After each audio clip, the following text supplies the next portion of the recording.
días.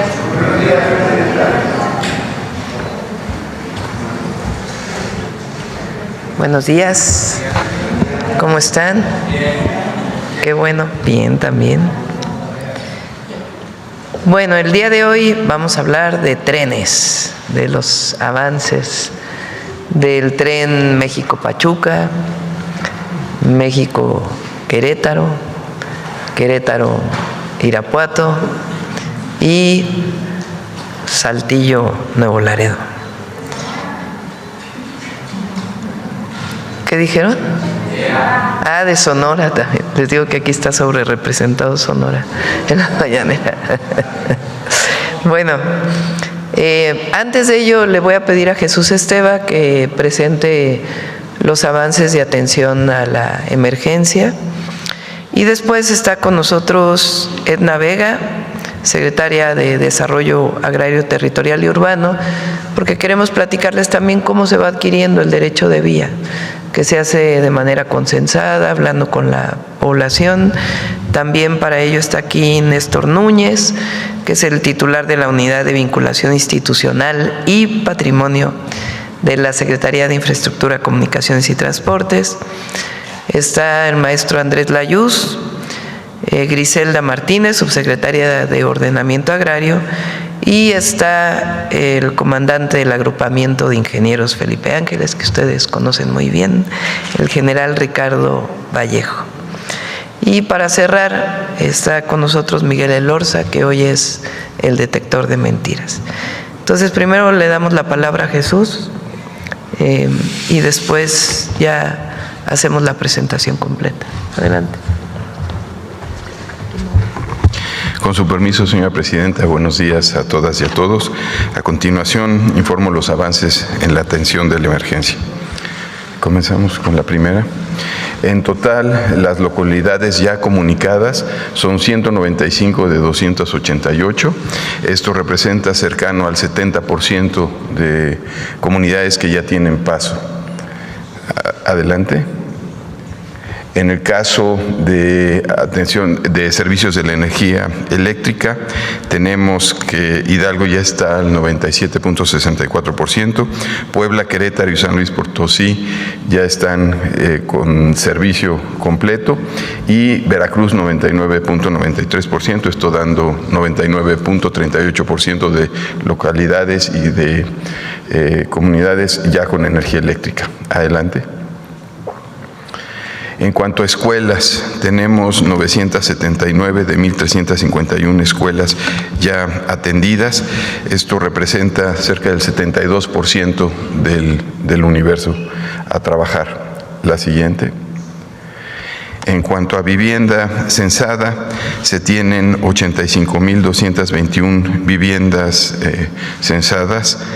El día de ayer fueron más de 14,000 viviendas que se censaron.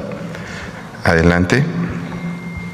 En cuanto a despensas entregadas, el día de ayer se entregaron 31,000 y se está llegando a un total de 273,448 despensas. Adelante. Y vacunas aplicadas tenemos 168,610. El día de ayer se aplicaron 23,800 vacunas. La siguiente. Y finalmente el personal atendiendo la emergencia suma 52,805 compañeras y compañeros que están laborando. Aquí están los diferentes gobiernos estatales y las diferentes dependencias que están trabajando. Y es cuanto, presidente. Gracias. ¿Quién inicia?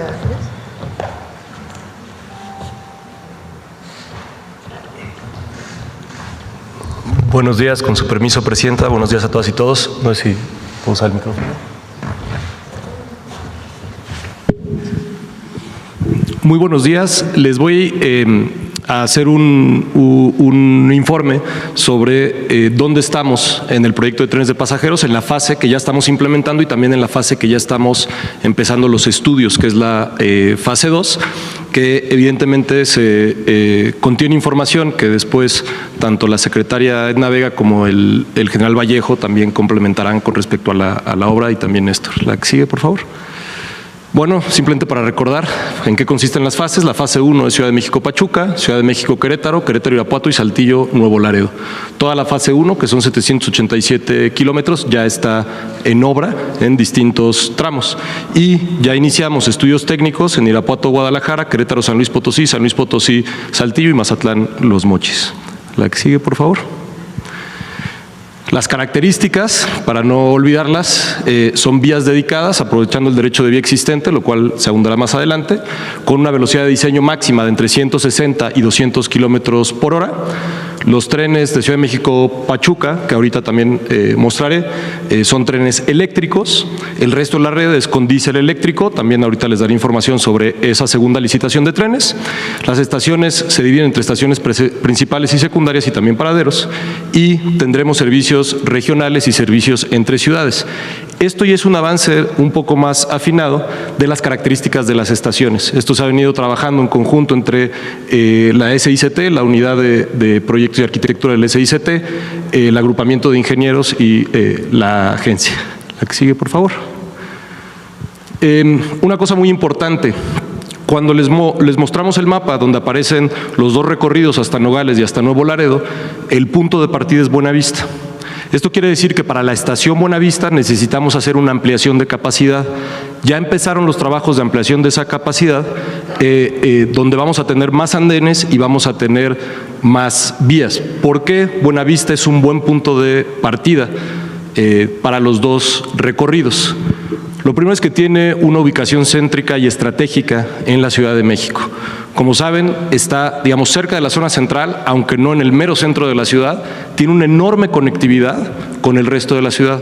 Tiene conectividad con el metro, tiene conectividad con Metrobús y actualmente opera el tren suburbano. También está sobre Insurgentes y sobre un eje.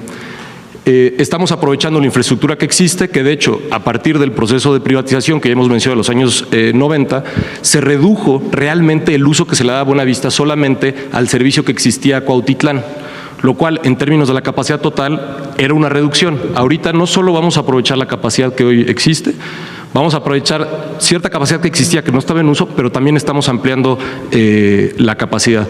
En total vamos a tener 9 vías totales, se hará una ampliación y se construirán nuevos andenes y se hará una reconfiguración del área de vestíbulo, del área de taquillas y de los accesos. La que sigue, por favor. Ahorita abundará el general Vallejo, pero se ha avanzado en el tren Ciudad de México, AIFA-Pachuca, la conexión AIFA-Pachuca siendo lo más relevante del reporte actual, donde se tiene la manifestación de impacto ambiental, se han hecho las asambleas relevantes para el derecho de vía y recordemos que estamos esperando tener una demanda diaria de alrededor de 107,000 pasajeros. La que sigue, por favor. La licitación de los trenes México-Pachuca fue una licitación en donde participaron 2 empresas. Tenemos para la adquisición de 15 trenes de pasajeros con una velocidad máxima de 130 kilómetros por hora, con una longitud de cada tren de 100 metros, pero que están hechos de tal forma que podemos acoplarlos. Es decir, podemos tener un tren doble que en hora pico puede mover mucho más gente. Son trenes seguros, tienen ciertas características de confort.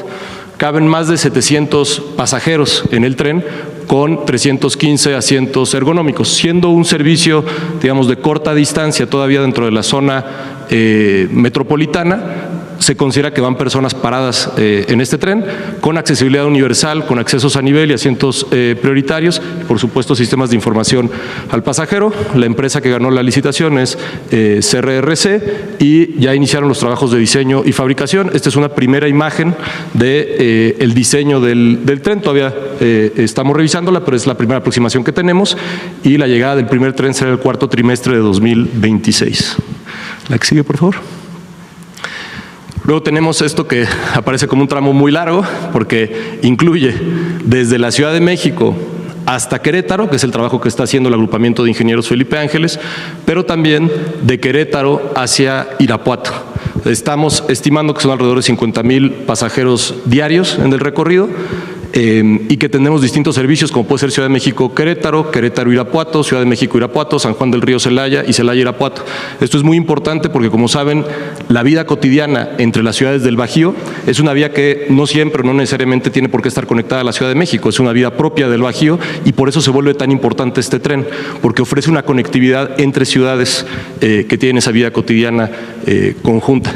Estamos ya todos los tramos están o licitados y contratados, como es el primer tramo de 30 kilómetros entre Querétaro y Celaya, el tramo de 70 kilómetros entre Celaya y casi la entrada a Irapuato, y estamos en el proceso ya de licitación del último tramo de Irapuato, que incluye también las estaciones y base de mantenimiento. El 23 de octubre se publicó la licitación. La que sigue, hoy, 23 de octubre, mañana, la que sigue, por favor. Aquí hemos recibido, y es normal, hemos presentado ya, la presidenta designó la estación La Corregidora en Querétaro.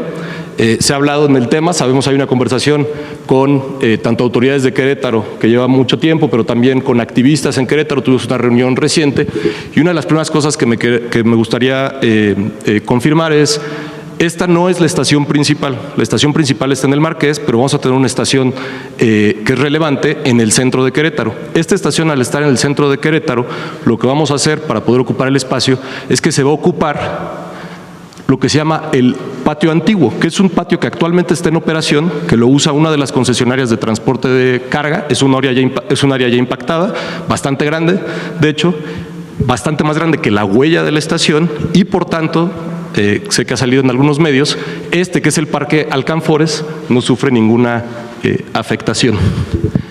El predio es de 3 hectáreas, pero la superficie de la estación es de alrededor de 2.600 metros cuadrados. ¿Por qué se escogió ese sitio? Es una ubicación estratégica, está realmente muy cerca del centro de Querétaro, se puede caminar al centro histórico de Querétaro, es de alta densidad poblacional, es decir, le ofrece un servicio de transporte a muchas personas que viven en el centro de Querétaro para conectarse precisamente a una zona donde hay crecimiento tanto poblacional como económico, que es el Marqués, por ejemplo, solo dentro de la zona de Querétaro, y también porque tiene rutas de transporte que cruzan por esa zona y que permite tener una conectividad no solo al centro, sino al resto de la ciudad de Querétaro. La que sigue, por favor. Esto es el tramo Saltillo-Nuevo Laredo del tren del Golfo de México. También, en términos de lo que ya está licitado y ya inicia obras, tenemos, primero fue el norte de Monterrey, que son 100 kilómetros hacia Bustamante y pasando Bustamante un poco, y después 136 kilómetros hasta Nuevo Laredo. Los dos ya están contratados, ya estamos iniciando obras. De hecho, aquí ahorita vamos a mostrar un video, ya tenemos un avance de obra importante acá. Estamos por iniciar, pero todavía estamos en un momento de levantamiento, se están haciendo calas y estudios de Derramadero hasta García y Santa Catarina en Monterrey, y vamos a sacar la licitación en las fechas que sacamos, que muestro aquí: 27 de noviembre, 29 de octubre, de la zona metropolitana de Monterrey. La zona metropolitana de Monterrey, en términos del trabajo que se ha estado haciendo en conjunto con el agrupamiento de ingenieros, ha sido una que ha recibido un trato especial porque es una zona muy densa, con vialidades, con una vía de carga que cruza por el mero centro de la ciudad, con un patio ferroviario muy, muy grande. Entonces, nos hemos tomado el tiempo de ir acordando también con las autoridades estatales cuál es la mejor forma de cruzar, y ahorita ya estamos en condiciones de iniciar los procesos de licitación y también los procesos de licitación de estaciones. ¿Por qué no muestras cuáles son las que ya están definidas? Definidas, que ya inicia su construcción. Entonces, aquí este tramo de Derramadero hasta Santa Catarina ya está contratado, y ahorita ya hay trabajos, digamos, que se están haciendo en todo este tramo, que es la zona metropolitana de Saltillo. Derramadero es muy importante porque Derramadero es una zona de crecimiento industrial donde realmente hay muy poca vivienda o no hay vivienda, lo cual quiere decir que todos los trabajadores que llegan a Derramadero vienen de Saltillo todas las mañanas en autobús de personal, y se hace una larguísima hilera en la carretera que parece un tren cuando uno está ya a las 5 de la mañana que va llegando a Derramadero. Y pasa lo mismo en el sentido de Ramos Arizpe, porque Ramos Arizpe es la entrada a una zona industrial que se llama Santa María, que solo esa zona industrial al día llegan alrededor de 18,000 trabajadores. Entonces, de hecho, estamos priorizando poder atender a esa población, que es una población que hoy ya tiene una necesidad muy definida. Sin embargo, dentro de este mismo contrato es toda la conexión hasta la zona metropolitana de Monterrey en Santa Catarina, donde el trabajo que hemos estado haciendo con el gobierno estatal en parte es para poder tener la conexión con el propio metro de Monterrey de tal forma que se vuelva parte del servicio metropolitano que se da en la zona. Aquí también ya empezamos los trabajos y estamos haciendo los preliminares para empezar los trabajos en este tramo. La que sigue, por favor. Entonces, bueno, estas son las características y los términos generales que contiene la obra. Este video es ya del tramo Querétaro-Irapuato, donde la empresa contratada, que es Mota Engil, está haciendo todos los preparativos de acopio de materiales y de zonas de trabajo con la maquinaria que ya empezó a movilizar. Estamos realmente a unos días de que veamos ya la construcción propiamente de lo que es terraplén, que es el preliminar, digamos, a la vía. La que sigue, por favor.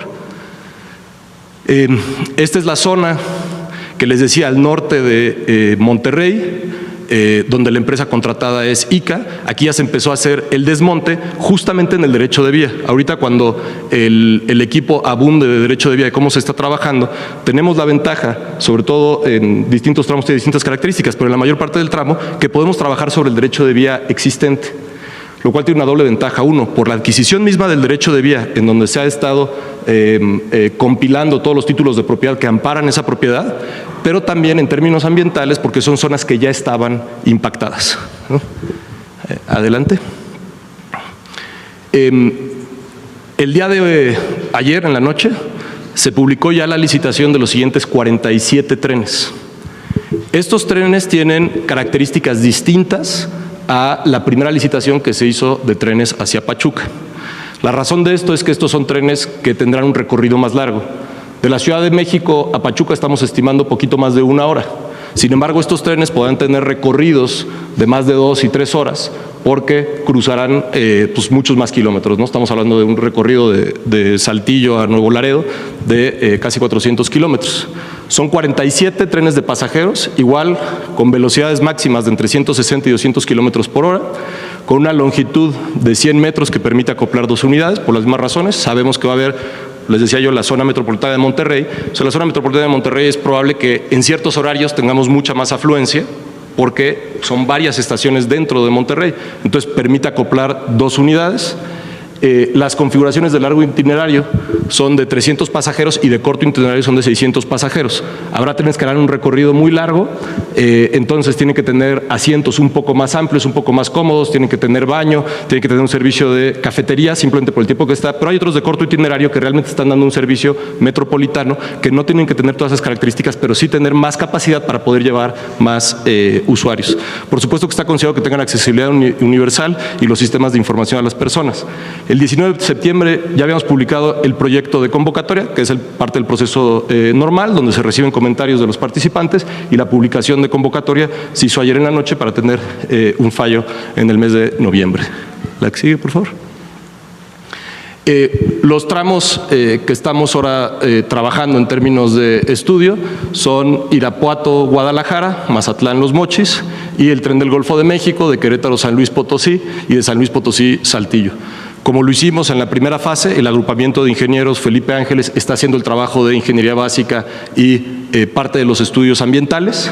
Y desde la Secretaría de Infraestructura, Comunicaciones y Transportes y la agencia estamos haciendo los estudios de demanda, de impacto social urbano, el análisis económico y también estudios ambientales. En este momento ya iniciaron, de hecho, los estudios, hicimos los procesos de licitación hace algunas semanas y el trabajo que está haciendo el agrupamiento ya lo informará el general Vallejo. Es lo que tenemos hasta ahora. Muchas gracias. Gracias, Andrés.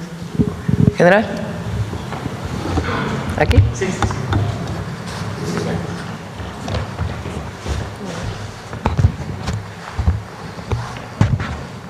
Con su permiso, señora presidenta. Hola a todas y a todos, muy buenos días. En el marco de la construcción de líneas férreas que ha emprendido el Gobierno de la República al norte del país, Defensa continúa participando de manera coordinada con las dependencias de gobierno en la construcción y proyecto de estas nuevas vías férreas. Tenemos a cargo nosotros, como ya lo mencionamos, la construcción del tren de la vía férrea de Ciudad de México a Pachuca y de Ciudad de México a Querétaro. También estamos concluyendo los estudios de ingeniería básica de los tramos de Querétaro a Irapuato y de Saltillo a Nuevo Laredo. Ya lo mencionó el maestro Layuz. Estamos desarrollando ingeniería básica. Al rato vamos a hablar de cada uno de estos asuntos. De Querétaro a San Luis, de San Luis Potosí a Saltillo y de Mazatán a Los Mochis. Y por otra parte, en el sureste de la República estamos construyendo la infraestructura ferroviaria de carga para el Tren Maya. Vamos a entrar a detalle en cada uno de ellos.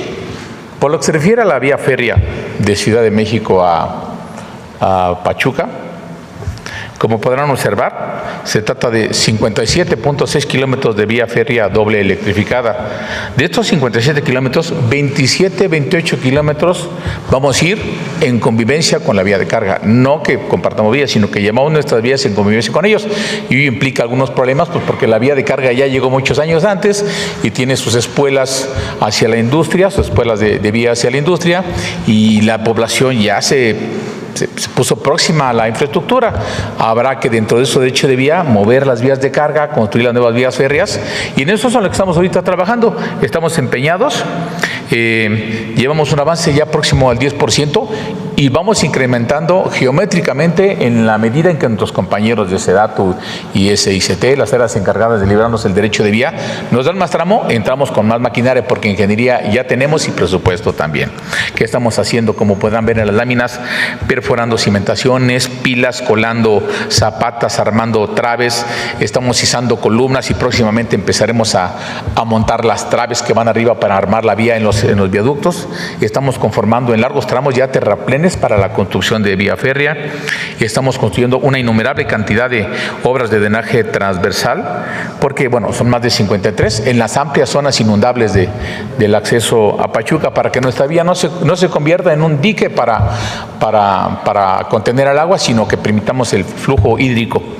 También estamos ya armando muros de contención, ustedes vieron en las láminas, precisamente donde vamos conviviendo con la vía de carga, porque tenemos un desnivel. Nuestra vía tiene mayores prestaciones porque es un tren de pasajeros de mayor velocidad, y también lo vamos a hacer en donde entremos en zonas urbanas. El muro de contención nos permitirá subir la vía y que el pateo del terraplén no llegue a las puertas o a los caminos de los vecinos que viven en estas localidades.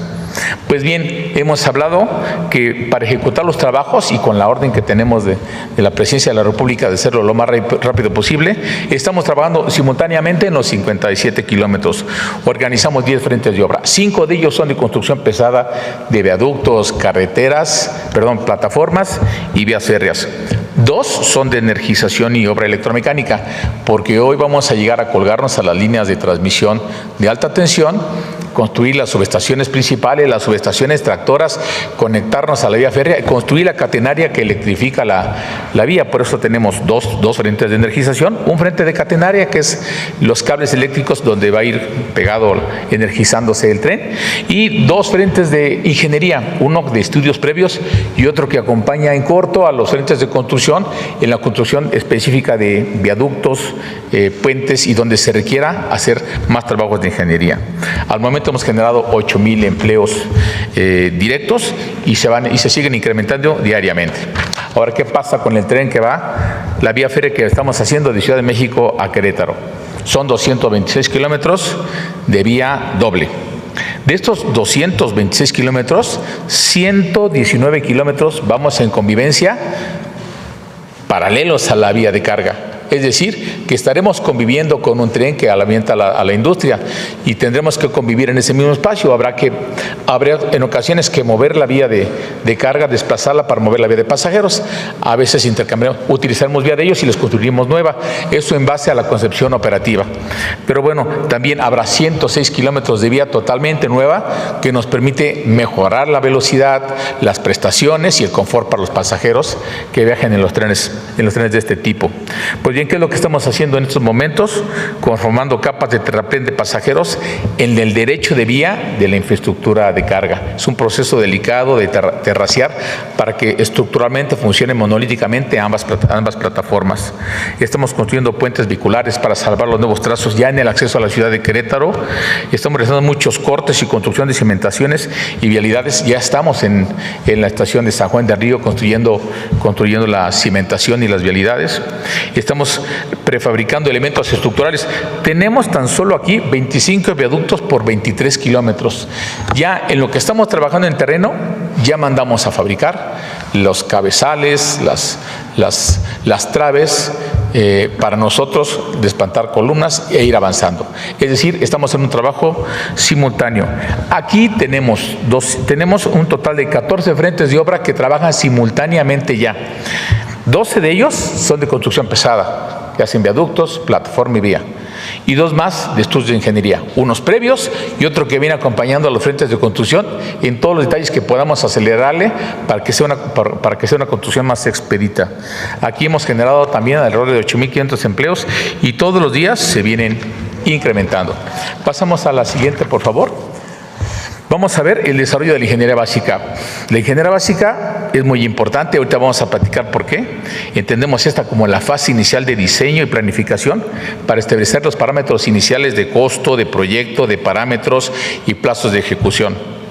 Hemos hecho ya ingeniería básica en coordinación con nuestros compañeros de la agencia ferroviaria para los tramos Ciudad de México-Pachuca, México-Querétaro, Querétaro-Irapuato y Saltillo-Nuevo. Los porcentajes ya están muy avanzados y prácticamente estamos entregando resultados. En todos ellos generamos planos, especificaciones, informes de ingeniería, presupuestos y planificación de obra. ¿Qué es importante que les mencione? La instrucción de la Presidencia de la República fue que, en coordinación con ICT, con la Agencia Ferroviaria y el Cuerpo de Ingenieros del Ejército, desarrollemos los criterios de ingeniería para tener los mismos criterios de los trazos que ya estamos construyendo con los del norte, porque es una responsabilidad del Estado tener la política de comunicación, los destinos finales, las poblaciones intermedias, la tipología de construcción, las especificaciones de proyecto, para que en un futuro al Gobierno de México le sea mucho más económico planificar el mantenimiento y la ampliación de la vía férrea. Por eso llevamos esta homologación. Estamos trabajando en equipo, el cuerpo de ingenieros ya de manera interna con la experiencia que tenemos, desarrollamos el 60% de estos estudios ya son de hechura interna de ingeniería militar y el otro 40% con las empresas más especializadas en las campañas geotécnicas, geofísicas, geológicas, vuelos LIDAR, etcétera. Bueno, ¿qué hemos estado haciendo? Estamos haciendo primero, ya para los próximos tramos, juntas de coordinación con las autoridades normativas y con el futuro operador del Tren Maya para definir el trazo preliminar, ubicar paraderos, estaciones de manera inicial, gestiones con las dependencias estatales y municipales para que nos permitan ir a empezar a hacer los estudios.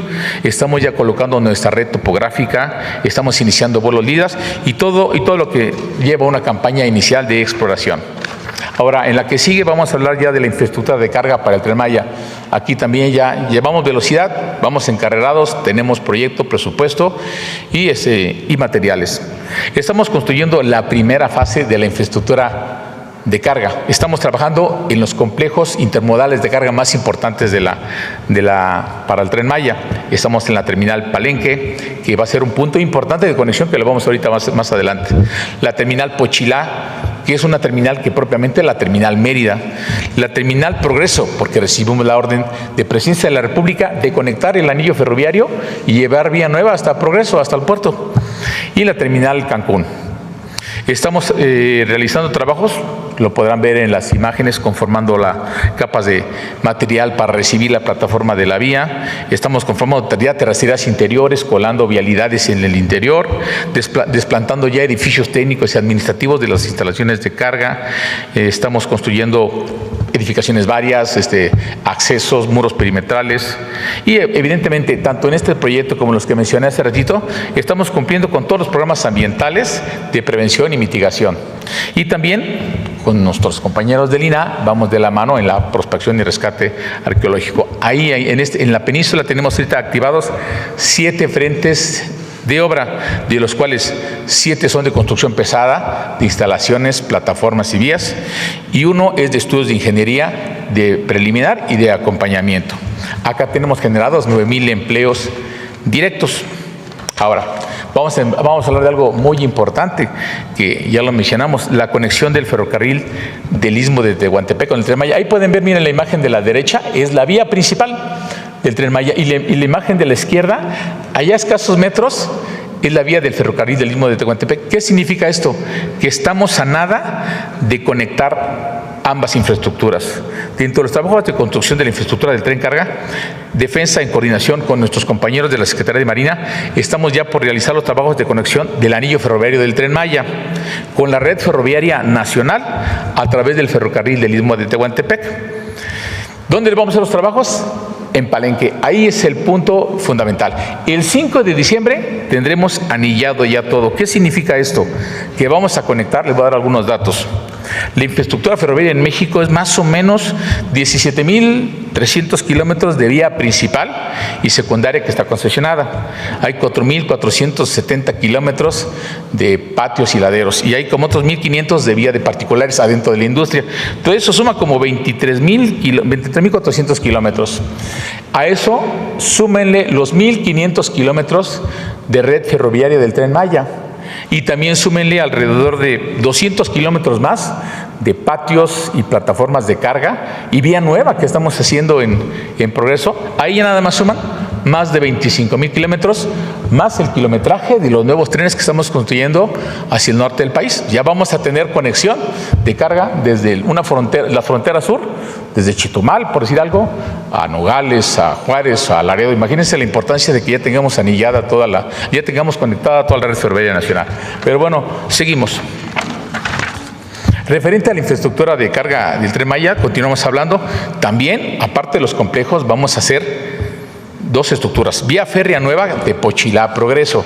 De Pochilá, pues es realmente el sur de Mérida, donde tenemos un complejo de carga intermodal para el Tren Maya, y ahí llevamos vía hasta el puerto. Y en el puerto tenemos un complejo adicional con instalaciones para carga general, pero sobre todo una terminal de almacenamiento y distribución para recibir el combustible del puerto y que Tren Maya, con su nueva infraestructura ferroviaria y su material rodante y locomotoras, lo pueda distribuir. Y en esta conexión con Palenque, que lo puede llevar o traer del resto del territorio.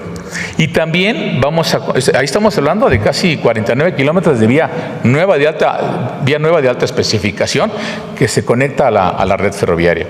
Y luego vamos a rehabilitar el ramal Pochilá-Mérida. Esa ramal Pochilá-Mérida realmente era la vieja vía del ferrocarril del Istmo de Tehuantepec, que venía desde Campeche, entraba a la ciudad de Mérida, la cruzaba y se dirigía a Progreso, al puerto. Pues bien, se canceló la vía, mucha industria al sur oeste de la población de Mérida se quedó con industria pesada pegada a la vía, pero no se estaba operando. Hoy se van a rehabilitar alrededor de 18 kilómetros que va a permitir una dinamización enorme de la carga ferroviaria. Al menos ya tenemos 24 cartas de intención por parte de la empresa Tren Maya, que nos los ha mencionado, para poner espuelas de carga a la industria. Eso va a mejorar las condiciones de carga, reducir el tráfico de carga en las vías, en las carreteras, bajar los costos, asegurar el transporte, mejorar el ambiente. Pues bien, en todos ellos estamos desmantelando vía antigua, construyendo nuevos terraplenes, acercando materiales, haciendo ingeniería y trabajando de manera coordinada también con el Estado, con sus proyectos estatales de revestimiento a Tren Maya y con los alcances de los proyectos ferroviarios, es decir, armonizando nuestros proyectos tanto federal como estatal. Para terminar, en todos los proyectos hay ingeniería, en todos tenemos personal, maquinaria, insumos estratégicos, tenemos dirección, tenemos recursos y no vemos un óbice que nos pueda detener, salvo seguir haciendo nuestro trabajo y pedirle la colaboración de la ciudadanía, que pues bueno, ocasionamos unas molestias durante la construcción, pero es para el beneficio de todos. Es cuanto por defensa, Presidenta. Buen día.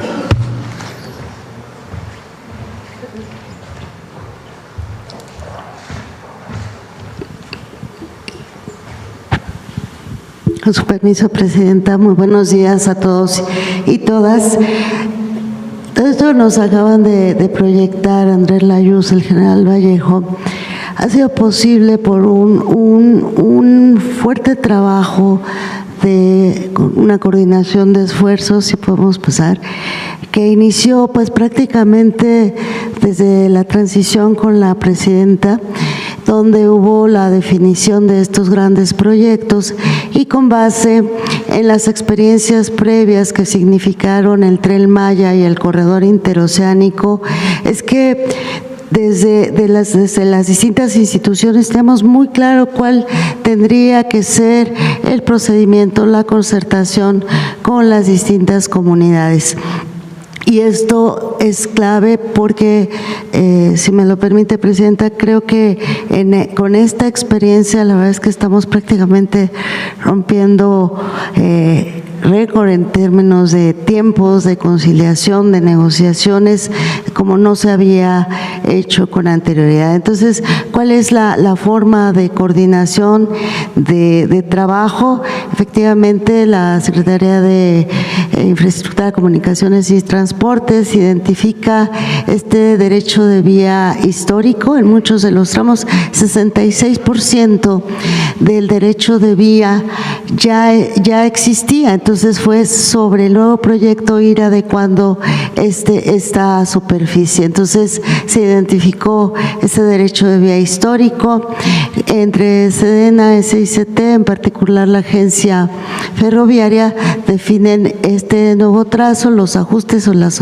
optimizaciones al mismo, y de manera conjunta SICT y SEDATU inician todo este proceso para la adquisición de nuevo derecho de vía, y nos apoyamos también en INDAVIN para justamente tener los avalúos conforme lo marca la ley para los pagos que se requieran, ya sea de compra a propietarios privados o a ejidatarios, a partir de este valor que establece INDAVIN. Partimos también de un avalúo maestro, que es el que nos orienta para hacer los pagos de la manera más justa que se requiere en cada lote, en cada parcela. Adelante.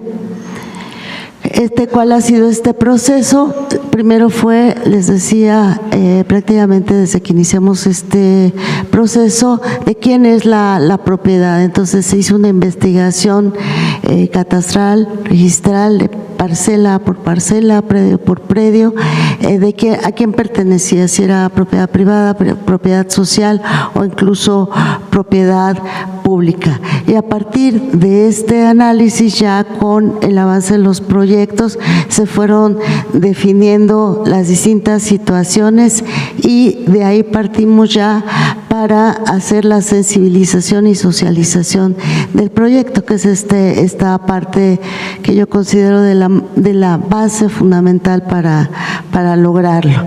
Entonces hay acercamiento con las comunidades, con las personas, literalmente aplica visita casa por casa para ir atendiendo, exponiendo el proyecto, y quiero compartirles que la respuesta de la gente ha sido increíble. Confían en el proyecto, y esa fue la base fundamental para lograrlo, y entonces se suman. Y la intención que buscamos es que las personas no se sientan afectadas, sino se sientan parte del mismo proyecto.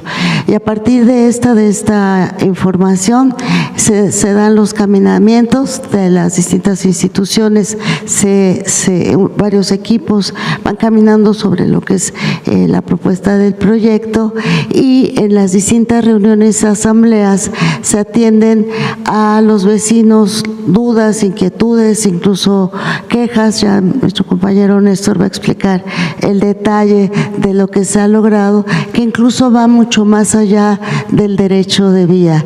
Quejas de ejidatarios por falta de algunos documentos o de algunos otros temas se están atendiendo en las mismas reuniones, y eso también hace partícipes a las personas. En todo este trabajo también quisiera reconocer, participa efectivamente la SEDATU en coordinación con SICT, pero las instituciones que, de acuerdo a la ley y de acuerdo a la organización que hemos podido establecer, está la Procuraduría Agraria, el Registro Agrario Nacional, el FIFONAFE, que están sectorizadas en SEDATU y que nos permiten ir atendiendo todo esto que comenta. Adelante. Entonces, a partir de todos estos datos, esta información nos parece importante presentarlo. El derecho de vía se establece tanto para las propias vías, las estaciones e infraestructura complementaria que nos vayan indicando SICT y SEDENA, los laderos y distintos espacios que se requiere. Entonces, sobre la base del derecho de vía histórico, que pueden ver aquí una imagen muy importante de ese derecho de vía de principios del siglo pasado, y también en algunos casos posibles reservas territoriales de los gobiernos estatales y municipales. Una vez que se define esta situación jurídica entre propiedad privada, propiedad social, se integran los expedientes, algo en lo cual también hemos logrado, por supuesto, con el respaldo de la presidenta, es que los pagos se hagan de manera directa, sin intermediarios, y para serles franca, nunca se había hecho de manera tan expedita. Entonces, se dice, ya que se tienen los avalúos, hace el depósito en FIFONAFE, se cita a las personas para hacerles este pago, y entonces eso permite que la gente pues también esté más tranquila y con certeza, y nos permite también ya la ocupación de esa área, y ya el final del proceso será la inscripción a favor de SICT de todo este derecho de vía. En total, 1,607 predios liberados. Adelante, ya vamos a concluir. Estos son ejemplos del trabajo realizado por todas las instituciones. Agradezco a todos los compañeros y compañeras que han estado al frente de estas reuniones. Son 127 ejidos involucrados, 264 caminamientos que les comento. De acuerdo a la ley agraria, los requisitos para la concertación y que se firmen actas de asamblea son, en algunos casos, primeras, segundas convocatorias. Se ha cumplido cabalmente con todo lo que establece esta normatividad agraria. Ha sido de mucho diálogo para, sobre todo, atender las preguntas, las dudas, y siempre la gente sumándose. Adelante. Estas son entonces las estrategias de atención: sumar la participación social en el proyecto, dar certeza jurídica a las personas. También se incorporan algunos planteamientos de otras necesidades de la población, y al final la justicia social. No es parte de esta presentación, pero incluso en el tema de vivienda se suma el esfuerzo de la Comisión Nacional para reubicar a las familias que se requiere en proyectos de vivienda cercanos a donde hoy viven. Muchísimas gracias. Continuaré a Néstor. Néstor, aquí voy a. Sí, adelante. La que sigue, por favor. Pues conforme a la instrucción que nos dio la presidenta y complementando lo que señala bien la secretaria Edna, se organizó una liberadora del Estado en la que estamos trabajando de manera coordinada la Secretaría de Infraestructura, Comunicaciones y Transportes, la SEDATU, por supuesto la Agencia Reguladora y el Agrupamiento de Ingenieros Felipe Ángeles.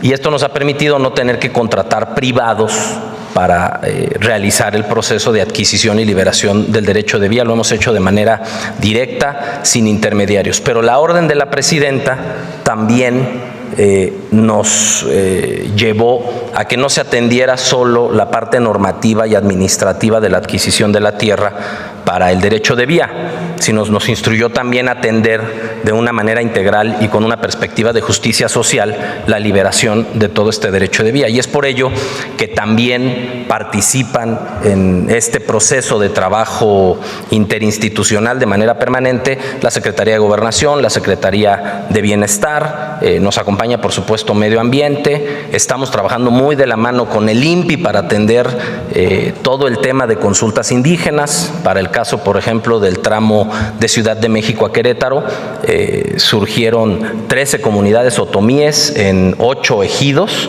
y han sido consultados respecto del proceso de la liberación del derecho de vía y del proyecto de los trenes del norte. También, como ya lo decía el general Vallejo, estamos trabajando de la mano con el INAH para proteger toda la parte que tiene que ver con la historia de nuestro país y lo que nos vamos encontrando en este derecho de vía que, como ya también señalaba la secretaria Edna, pues es de 1890 más o menos hasta 1918 los títulos de propiedad originarios de esa parte.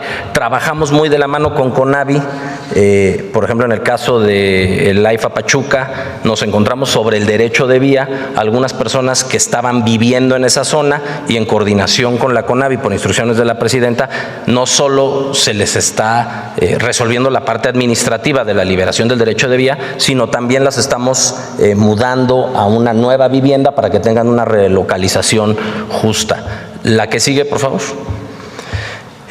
Este mapa nos permite brevemente explicar lo que decía también y complementar lo que decía la secretaria. Del lado izquierdo podemos ver el frente 5 del AIFA Pachuca, donde tenemos prácticamente el derecho de vía liberado y se alcanzan a ver, por un lado, la infraestructura complementaria que nos solicita la agencia y que nos solicita el agrupamiento de ingenieros Felipe Ángeles, talleres y cocheras y la subestación que son para la operación del tren y, por supuesto, al final la estación Pachuca Mineral de la Reforma, a donde llegarán los trenes una vez concluida la obra. Y del lado derecho nos parece también importante que se vea de manera muy gráfica cómo está funcionando. En verde vemos el derecho de vía existente, que la decisión de la presidenta de trabajar sobre ese derecho de vía ha sido muy importante porque nos ha permitido y nos ha facilitado el arranque del trabajo lo antes posible, y en amarillo lo que normalmente en promedio nos pide el agrupamiento de ingenieros Felipe Ángeles y la agencia reguladora de ampliar el derecho de vía, y sobre eso vamos avanzando. La que sigue, por favor. Trabajamos de manera coordinada por instrucciones de la presidenta, no solo a nivel gobierno federal, de manera interinstitucional, con todas las dependencias que ya vieron en la diapositiva previa, sino también con los gobiernos de los estados y con los gobiernos municipales. Sostenemos reuniones periódicas, prácticamente una vez al mes, con todos los presidentes municipales en cada uno de los tramos de los frentes que tenemos abiertos de los trenes y también acompañado siempre de los gobiernos estatales. La que sigue, por favor. Y para terminar, presidenta, reportar hasta el día de ayer a las 11 de la noche la actualización de la liberación del derecho de vía en los 4 frentes de obra que se tienen trabajando este año. En el caso del AIFA Pachuca vamos al 93%, donde hemos avanzado con los 14 ejidos que tenemos localizados dentro de los 57 kilómetros, y se ha trabajado con 144 personas físicas de propiedad privada y 91 personas morales también en propiedad privada. En el caso de Ciudad de México, Querétaro, que estamos también al 70% del avance de la liberación del derecho de vía, igual con los ejidos atendiéndolos en la ruta de la propiedad social, y este número de 600 personas físicas en la negociación de propiedad privada y 76 personas morales. En el caso de Querétaro, Irapuato y Saltillo Nuevo Laredo, el derecho de vía histórico nos permite estar a un 85% de derecho de vía disponible para trabajar. En este caso ya no es con el agrupamiento de ingenieros militares, sino con los consorcios que ganaron las licitaciones. Y bueno, como también lo decía bien la secretaria Edna, hemos liberado prácticamente del mes de mayo para acá 23.140.048 metros cuadrados, atendiendo 127 ejidos, 1.108 personas físicas en la negociación de propiedad privada y 239 personas morales. Y terminaría diciendo, presidenta, que también, como lo está haciendo el agrupamiento de ingenieros y la agencia reguladora, tanto SEDATU como vinculación de la SICT, estamos trabajando ya también en la identificación de la propiedad de los nuevos trazos que empezarán el año que viene. Muchas gracias. Bueno, pues agradecer mucho a toda la población que ha ayudado muchísimo al avance que se tiene de los trenes, ejidos, personas, comunidades, municipios, todos han estado, no hemos tenido realmente ningún problema. Y además, pues, como se menciona aquí, es importante que se conozca, no hay intermediarios en la liberación del derecho de vía. Si se va a adquirir un pedazo de tierra para que pueda pasar el tren, se habla directamente con el municipio, con el ejido, se hacen asambleas, se explica el proyecto y los pagos son de manera directa, sin ningún intermediario. Entonces, sobre todo, agradecer a la población pues toda la cooperación que ha habido y, como ven, pues va muy, muy avanzado. Ponle otra vez el de Pachuca, vamos a estar ahí el sábado, vamos a ir a Pachuca a hacer una revisión de los avances de la atención a la emergencia y nos vamos a detener en esta parte que ya tiene, como ven, pues un avance muy, muy significativo.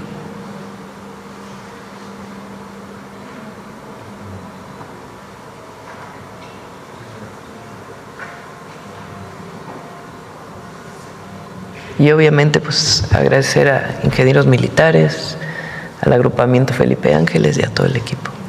Bueno, adelante, vamos con las preguntas.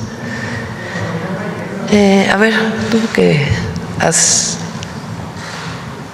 Buenos días, Presidenta. Buenos días a todos. Alberto Marroquín Espinosa, de esahora.am.com, desde Querétaro y Cancún, y 10am.mx. Primero, Presidenta, reconocer la visión de su gobierno por recuperar el sistema ferroviario nacional, lo que es un transporte limpio, moderno y estratégico para reducir los gases de efecto invernadero. Y bueno, se ha especulado mucho sobre el tema del tren en Querétaro y sabemos que cuando se anuncian grandes proyectos suelen dispararse el valor del suelo. Y es aquí donde si se tiene previsto por parte de la Federación una estrategia para mantener en reserva, no sé si mantener en reserva la estación principal de Querétaro, para asegurar sobre todo la especulación inmobiliaria, la gentrificación, sobre todo en la zona donde pudiera estar la estación. Ya vi en el mapa que aparentemente va a estar, no se aclaró, pero se ve que está en el Marqués. Ahí vamos a aclarar sobre ese tema. Y también saber sobre la estación principal, que no es la corregidora, si ya se tiene contemplado o todo lo que es la infraestructura vial, porque si va a ser en el Marqués, pues sí es una zona de poca accesibilidad y el acceso normalmente es por la carretera 57, la autopista a México, y prácticamente en el primer puente es a la izquierda, sería el acceso hacia la zona de los Héroes, allá en Querétaro. No sé si te han contemplado toda la parte de vialidades que pudiera impactar o favorecer o mejorar la zona, porque hoy en día prácticamente hay dos accesos hacia esta zona, por los Arcos, subiendo por los Arcos, que es una vía, de doble carril, pero es muy angosta, y por la autopista 57. No sé, sería una primera cuestionamiento sobre varios que traigo sobre Querétaro. Andrés.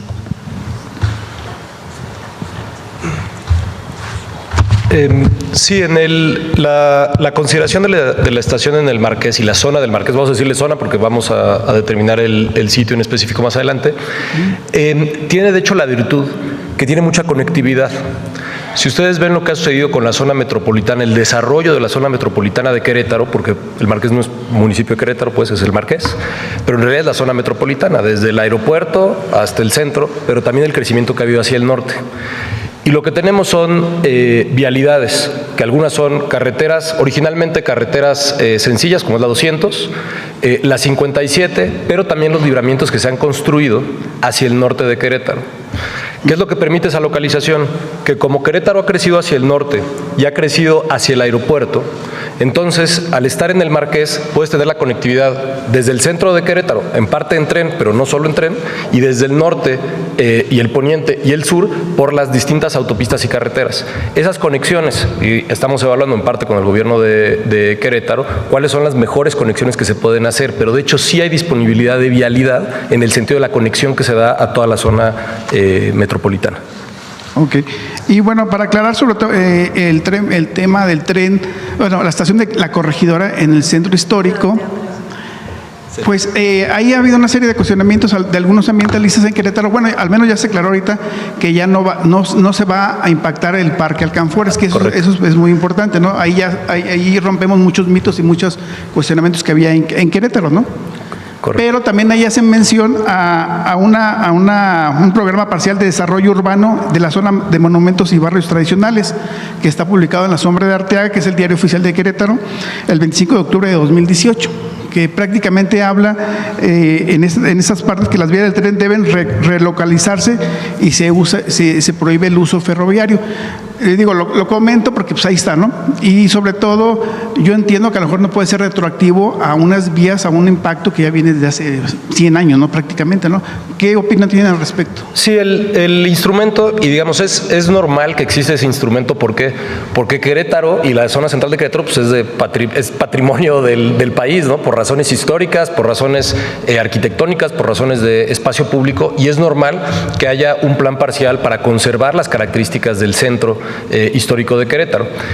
Ese mismo instrumento plantea efectivamente la consideración de que en el futuro no pasara por ahí el tren de carga. No lo plantea como una necesidad, no lo plantea como una obligación.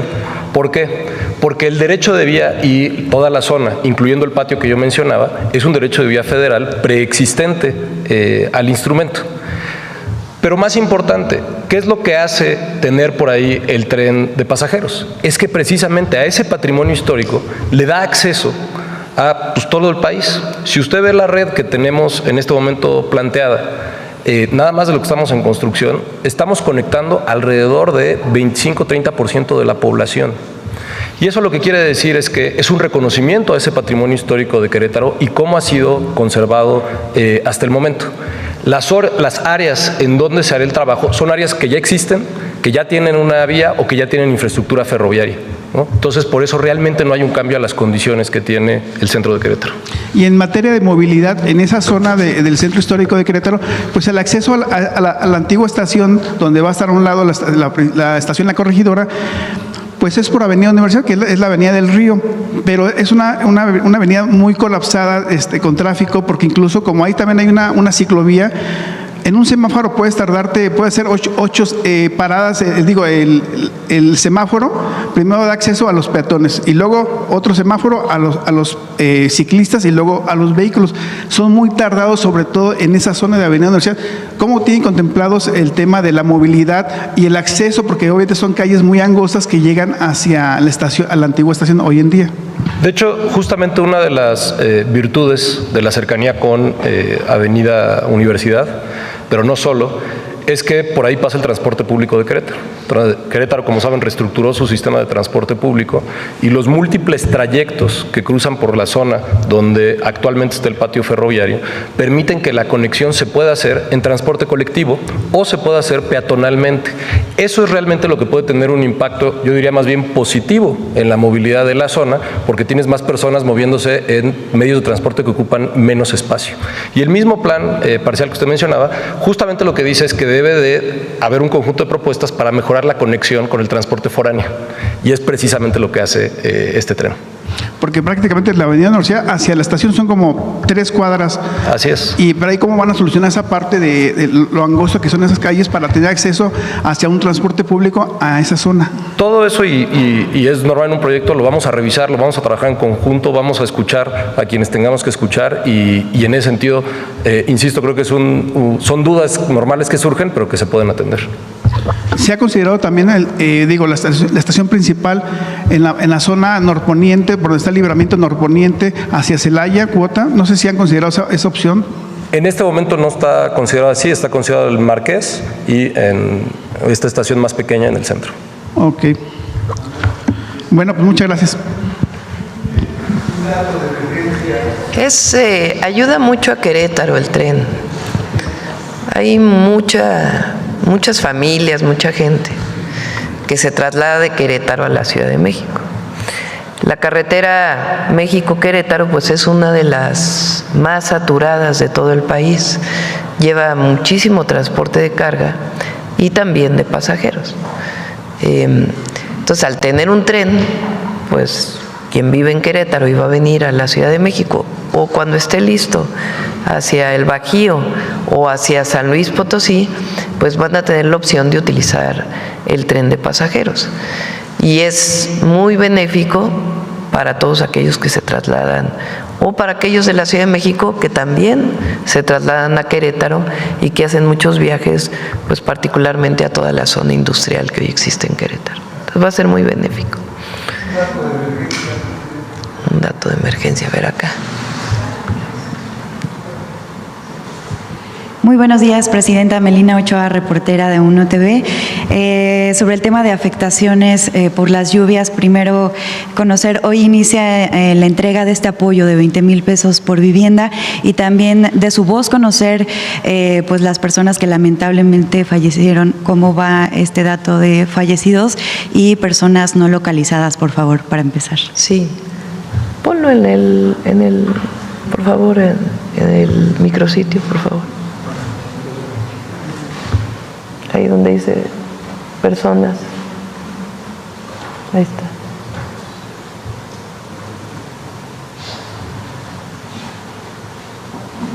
Ahí en el micrositio pueden ustedes informarse todo el tiempo.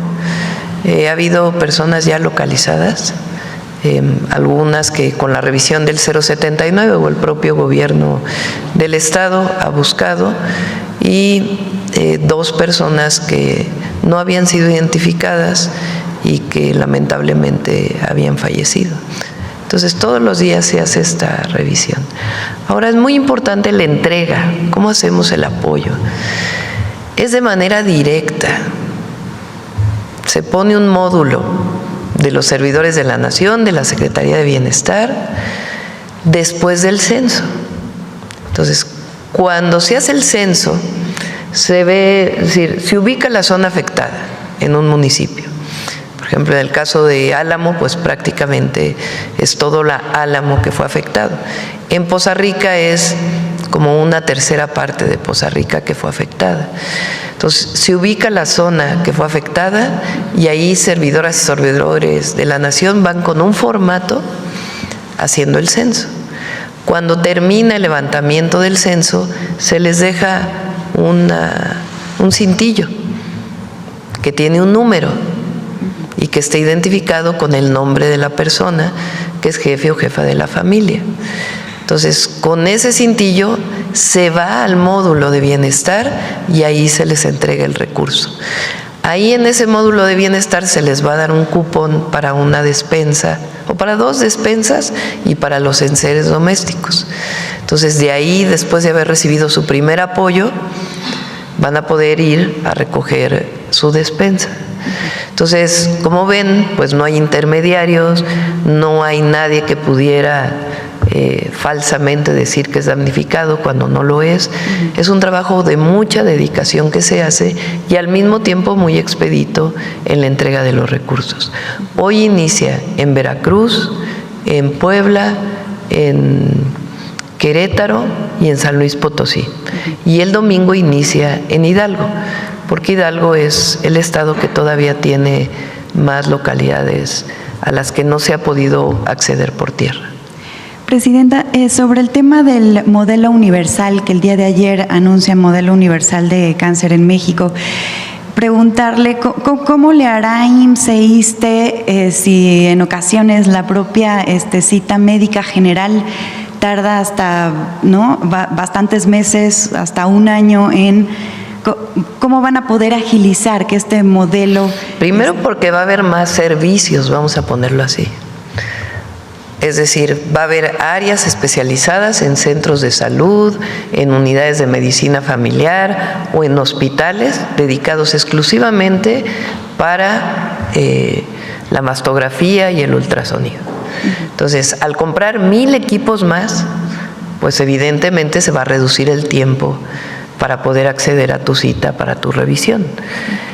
Ayer lo comentábamos, la Organización Mundial de la Salud orienta a que sea la mastografía y el ultrasonido una vez cada 2 años. Esa es la orientación. Entonces, con base en ellos se están comprando los equipos para poder atender pues a cerca de 25, entre 20 y 25 millones de mujeres mexicanas que necesitan acceder, mayores de 40 años, que es la población específica la que tiene que hacerse estos estudios.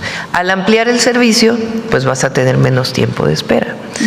Después de ahí, el problema cuando te hacen una mastografía, pues es quién la va a interpretar. Entonces vamos a poner 20 centros de interpretación en el país, además de algunos que ya existen. De tal manera que la imagen va a viajar por internet con la personificación, digamos, qué persona es Claudia Sheinbaum, mastografía número 524, llegó al centro de interpretación y ahí se hace la interpretación de si hay algún riesgo. Se informa en los siguientes días a la mujer de que tiene algún riesgo y de ahí se le orienta a lo que vamos a construir, que son los centros oncológicos, más los que ya existen, por lo menos un centro oncológico de atención a la mujer por estado. Ahí, si es necesario, se hace la biopsia y la interpretación de esa biopsia con patólogos y también con genetistas. De ahí, si requieres operación, ahí mismo en ese centro oncológico se hará la operación. Si requieres quimioterapia, en ese centro oncológico se hará la quimioterapia, y si se requiere radioterapia, pues ya se va a orientar a ciertos centros específicos. Entonces, lo importante es reducir los tiempos para poder salvar vidas, porque hoy son tiempos muy largos entre que te detectan la probabilidad de que tengas cáncer y el momento de tu atención. Y el objetivo de ampliar los servicios, pues, es reducir los tiempos. Ahora, ¿cómo se va a hacer el Servicio Universal de Salud? El Servicio Universal de Salud se va a hacer con una cámara de compensación, se llama. Para eso necesita digitalizarse todos los servicios. Entonces, llega Claudia Sheinbaum al IMSS y yo tengo ISSSTE, pero resulta que estoy en un lugar donde no puedo acceder a mi centro de salud porque salí fuera de la Ciudad de México y me queda más cerca para cualquier tema, sea este en específico de atención de cáncer o posteriormente lo vamos a hacer para todos los servicios, me queda más cerca una clínica del IMSS, una unidad de medicina familiar. El IMSS te registra y en 2 meses tiene que pedirle el recurso al ISSSTE de la atención que recibió la derechohabiente Claudia Sheinbaum del ISSSTE, que se atendió en el IMSS. Entonces, para poder hacer los servicios universales se requiere la digitalización de todos los servicios y una cámara de compensación se llama, para que si me atendí en un hospital que no corresponde a mi derechohabiencia, esa institución le puede decir al ISSSTE, pues atendí a esta persona y se haga la transferencia de los recursos. O si del IMSS se atendió en el ISSSTE igualmente, o si el IMSS Bienestar atendió un derechohabiente del IMSS, entonces se puede hacer eso. Eso no tendría que ver con el paciente. El paciente llega a un lugar y lo atienden. Todo lo demás lo harían las propias instituciones del gobierno. En otro tema, Presidenta, sobre esta iniciativa Ley de Trabajo, 40 horas a la semana, que sería presentada para noviembre, hay estudiantes de medicina que trabajan guardias de 72 horas continuas en instituciones públicas o privadas. ¿Ahí cómo sería? ¿Qué opinión sobre esta específica situación? En general, los internados o residencias son becas, no son, digamos, contratación. Es cierto que tiene que haber mejores condiciones y lo está buscando la Secretaría de Salud y en su momento pues vamos a buscar que así sea. Presidente, en otro tema, sobre estos llamados nuevos impuestos para 2026, hay dudas entre la población, ¿no?, sobre lo que está impulsando como tal el gobierno en esta Ley de Ingresos 2026, sobre aumentar impuestos a los contribuyentes. No hay impuestos a los contribuyentes, más impuestos, no hay. Se le está cobrando a los bancos sobre lo que estaban acostumbrados a deducir del FOBAPROA, del IPAB. Entonces se le está cobrando a los bancos. Hay una actualización en algunos impuestos que no habían existido, como por ejemplo las cuotas de migración, que es muy poco en realidad. Para visitantes extranjeros también hay una actualización que en realidad es muy poca comparado con el costo de un boleto de avión, por ejemplo. Hay actualizaciones en ese sentido. Lo único que pudiera afectarle a la población es el refresco, las bebidas azucaradas. ¿Qué orientamos nosotros para que no afecte tu bolsillo? En vez de comprar 30 latas de refresco en un mes, compra 29. Te va a ayudar a tu salud y no vas a pagar más impuestos. Entonces, por eso decimos que no es recaudatorio, sino es una orientación a la población de que con el mismo recurso que tú hoy utilizas para comprar bebidas azucaradas, pues utilizas ese mismo recurso, solamente que compres menos y te va a beneficiar a tu salud. Entonces, en realidad no hay nada que afecte a la población más que lo que representa el aumento a la inflación, que normalmente se hace todos los años. Presidenta, ¿estos recursos serían utilizados o son para que los programas sociales continúen operando o esta recuperación de los impuestos que están planeados para el 2026, cuál sería su destino? Y si no se pudo recortar. Estamos estimando que nada más con la mejora de... Recuerden que entre el año pasado y este año recaudamos 500,000 millones más. 500,000 millones. Sin aumentar impuestos. Nada más recaudando mejor. Desde que estuve en campaña yo planteé que había 2 áreas donde podíamos tener mucha oportunidad de recaudación, disminuyendo todavía más la corrupción que pueda haber todavía en ciertas áreas y facilitando a los contribuyentes el pago de impuestos. Entonces, ¿qué hicimos? Se redujo muy importante todos los requisitos para poder registrar tu RFC, para poder sacar tu firma electrónica, en fin, muchos requisitos del SAT se redujeron de manera muy importante. Eso hizo que hubiera más contribuyentes, que la gente viera que es más fácil registrarte ante el SAT y entonces hay más contribuyentes. Y la otra es aduanas, donde hemos metido controles en las aduanas. Ahora, el año que entra, ¿cómo pensamos la mayor parte de la recaudación adicional? Aduanas va a tener ya prácticamente todos sus sistemas que se llaman no intrusivos, rayos X y muchas otras cosas que se compraron desde el periodo del presidente López Obrador, que están llegando este año y que se están instalando. Eso va a facilitar mucho que no haya evasión fiscal en las aduanas. Y por otro lado, todo lo que estamos haciendo para evitar las factureras. Todavía existen, lamentablemente, empresas que facturan de manera ilegal. ¿Cómo hacen? Crean una empresa, le facturan IVA o ICR a otra empresa, esa otra empresa factura otra, esa empresa factura otra, y en 3 días desaparece la empresa. Entonces el SAT ahora va a tener muchos más controles para poder evitar o disminuir pues esta evasión fiscal que se da con las factureras. Además, pues está la nueva ley de aduanas. Esta nueva ley de aduanas pues hace corresponsables a todos de algún ilícito que se comete en alguna aduana que esté evadiendo impuestos. Entonces, el año que entra pensamos recaudar cerca de 400,000 millones de pesos más. ¿Cómo se va a hacer? Evitando la corrupción. O sea, todavía en las áreas en donde exista. Y esa corrupción, pues es mucho de evasión fiscal que se hace por terceros.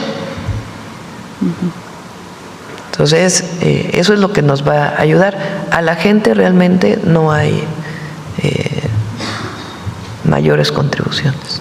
Presidenta, por último, en tema deportivo, ¿cómo van los avances pues para el Mundial 2026?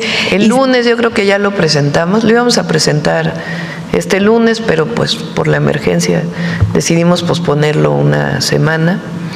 Entonces el lunes que viene presentamos cómo van los avances de los preparativos del Mundial. perdón, Presidenta, una duda específica. ¿Por qué México tendrá una plataforma de intercambio de boletos exclusiva para el país, a diferencia de los demás países que pueden entrar a la plataforma de reventa de FIFA? Eso no lo decide el gobierno, es FIFA. Aquí va a venir el representante de FIFA en México el lunes y ahí pueden hacerle pues las preguntas. Lo que tiene que ver con venta de boletos, etcétera, está vinculado con la FIFA y los organizadores mexicanos. Gracias. ¿Quién más? A ver, ¿quién más? A ver, aquí el compañero.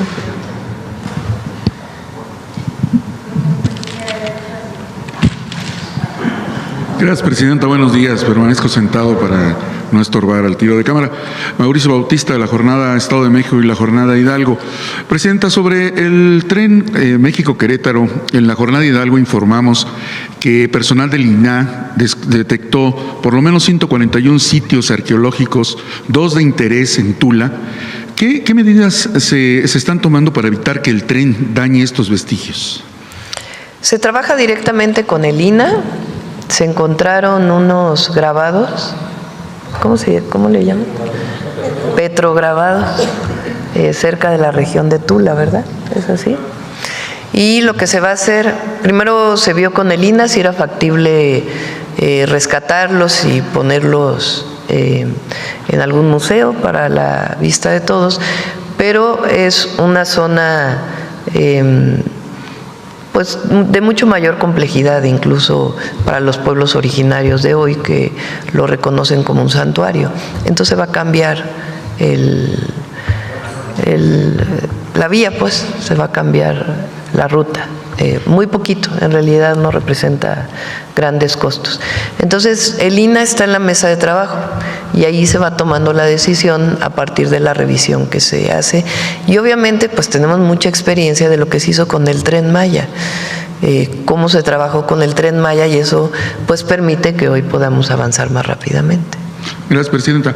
¿Ya hay una cifra de cuántos sitios de este tipo se detectaron en el derecho de vía y cuántos ya están siendo atendidos directamente por el INAH? ¿Tienes el dato, Néstor? ¿O tienen el dato? Están incrementándose todo el tiempo. Sí. Siguen incrementando, prospectando los números de... Coméntele.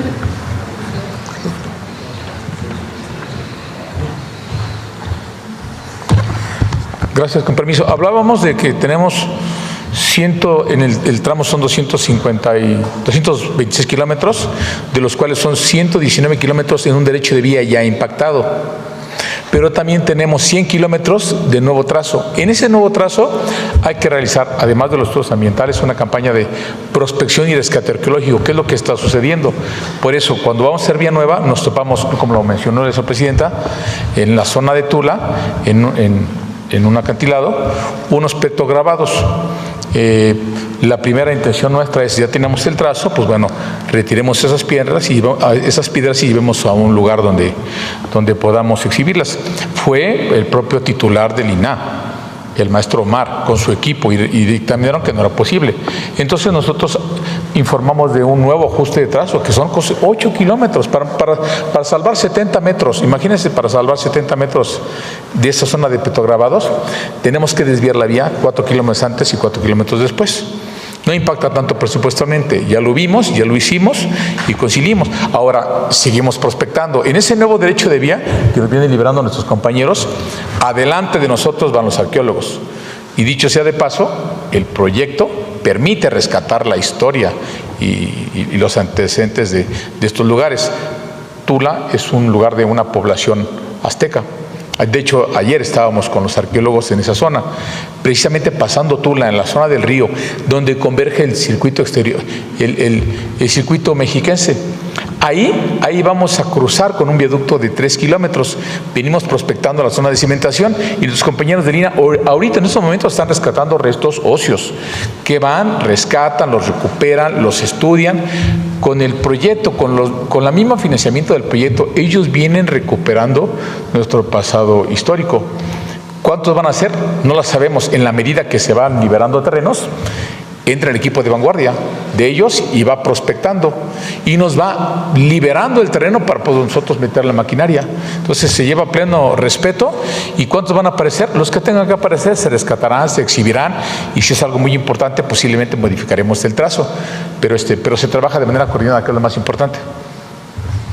Muchas gracias. Entonces, no solo en el México Querétaro, sino también en los demás proyectos se consideran cambios de trazo. Todo. El INA va trabajando junto con el equipo y el INA hace la valoración. Ahí donde se pueden rescatar las piezas y exponer en otro lugar, se hace en coordinación también con las comunidades actuales, no es solamente la decisión del INA. Y ahí en donde se tiene que cambiar el trazo, pues se cambia el trazo. Esto por un lado, digamos, de sitios arqueológicos, pero cuando pasamos por comunidades indígenas, pueblos originarios, se tiene que hacer necesariamente la consulta.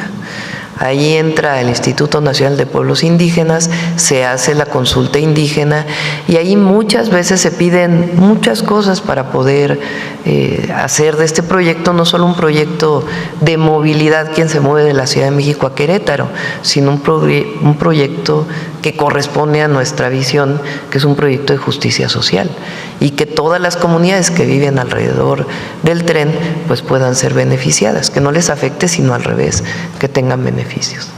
En esta consideración que se está haciendo de que algunas piezas se puedan mover, aquellas que no ocurra, que no se puedan mover por la situación en la que se encuentren, ¿se está considerando algún mecanismo como un museo de sitio, por ejemplo, para que estos recursos culturales pues se vuelvan turísticos también? En todos los casos la idea no solamente, repito, es el tren per se, sino la justicia social y la recuperación de nuestra memoria histórica que pueda ser expuesta para beneficio de todas y todos. Muchas gracias, presidente. Gracias, Carlos. Buenos días a todos. Carlos Navarro, de Heraldo Media Group. Presidenta, tras el manejo de la emergencia por las lluvias extraordinarias, donde una encuesta del Heraldo le da el 65% de la aprobación, ¿usted cómo se siente con este manejo? ¿Considera que puede haber ajustes? ¿Esto es una lección de toquemos madera para temas venideros? ¿Cómo se siente usted en este caso? Lo primero es que hay que ponerse al frente, digamos. No puede uno, frente a una situación de emergencia como esta, decir, bueno, pues allá atiéndanlo y a ver qué resulta. Hay que, sobre todo la labor de coordinación, así como en el tren la labor de coordinación es fundamental, o en las obras públicas, en el caso de atención a una emergencia, la coordinación lo es todo. Si no tenemos una coordinación y una responsabilidad a cada una de las instituciones que lo desarrollen con profesionalismo y con mucha entrega y con amor a la gente, pues entonces te puedes pisar los talones, como se dice normalmente, o como se dice en esta forma de expresarnos de los mexicanos. ¿Qué quiere decir eso? A ver, si hay que abrir un camino y llega ese ICT y llega la Secretaría de Obras del Estado y llega el municipio, pues no nos vamos a poner de acuerdo. Entonces, si tenemos tantos caminos cerrados, pues lo primero hay que decir, a ver, a ti Estado te toca esto, a ti ese ICT te toca esto, a ti te toca esto, Defensa le toca los puentes aéreos de Hidalgo, Marina le toca los puentes aéreos de Veracruz. Es decir, hay que delegar, pero al mismo tiempo bajo una coordinación permanente. Todavía hay muchos caminos que hay que atender. Entonces, todas las noches nos estamos reuniendo para ver qué avance hay, cómo avanzamos, si hay algún problema de falta de máquinas, etcétera. Entonces, es muy importante ponerse al frente de la coordinación con los estados, con los municipios y de nuestro propio equipo, y delegar o dar responsabilidades por zona, más que delegar, dar responsabilidades por zona. Les recuerdo, por ejemplo, en Veracruz, el equipo de Conagua está atendiendo la limpieza de Poza Rica. Mandamos primero a María Luisa Albores a la zona de Álamo, al municipio de Álamo, para encargarse de la coordinación de la limpieza. Todo esto en coordinación con el gobierno del estado. María Luisa ya regresó y ahora se fue Estela Damián para poderle dar continuidad junto con Beatriz Olivares. Sebastián está en El Higo. José Luis Rodríguez está en Tempoal, pero así en distintos lugares. Jesús está encargado de abrir los caminos de una región de Hidalgo y la Secretaría de Obras de Hidalgo está encargada de otra región. Entonces, muy importante la coordinación, lo es todo. Si no hay coordinación, difícilmente puedes saber cuáles son los avances cotidianos. Por otro lado, la entrega del trabajo, lo decía yo, Defensa, Marina, CFE y todos los que están trabajando en campo, los gobiernos de los estados, todos de primera, los 5 gobernadores de primera, o 4 gobernadores y la gobernadora de Veracruz, al frente de los trabajos, siguen desarrollándolo. Entonces hay que ponerse al frente de la coordinación para que las cosas puedan salir. Y lo segundo que es muy importante, pues es también el vínculo con la gente, el saber qué está viviendo la gente y lo que hacen los servidores de la nación, y lo más pronto posible comenzar con los apoyos. Entonces hay ya experiencia que existía en el Otis, nosotros enfrentamos el Yon, ahí ya vivimos una experiencia distinta. Y ahora de lo que estamos haciendo, pues vamos a tener también muchas enseñanzas que se tienen que reflejar en los protocolos de protección civil y en los 4 ejes que yo planteé. 1 es la atención de emergencias, 2 es el apoyo a la población, 3 la fase de reconstrucción, porque después de esto viene la fase de reconstrucción de caminos, de viviendas, de clínicas, de escuelas, y queremos reconstruir mejor que como estaba. No es solamente recuperar lo que había, sino dejarlo mejor. Tenemos que hacer plantas de tratamiento para los ríos, desasolve de los ríos para que recuperen su capacidad de almacenamiento. Y después, pues la revisión de todo el sistema de alertamiento meteorológico y de investigación científica que se hace alrededor de ello. Entonces, estamos trabajando ya en los 4 ejes. Presidenta, el entonces presidente Andrés Manuel López Obrador, en el inicio de su administración hablaba de separar el poder político, el poder económico del poder político. Señalaban algunos analistas, algunos opinólogos que eso iba a generar problemas, pero a su vez vemos este respaldo que da la iniciativa privada en este tipo de emergencias. ¿Qué conclusión sacar de estos hechos, presidente? Hay muchísimos empresarios que saben que ya el pasado quedó atrás y que pueden tener diferencias con el gobierno, porque para eso es la democracia y por eso vivimos en un país democrático. No queremos que todos piensen igual, sería ridículo. Eso sí es un régimen autoritario, obligar a todos a que piensen de la misma manera.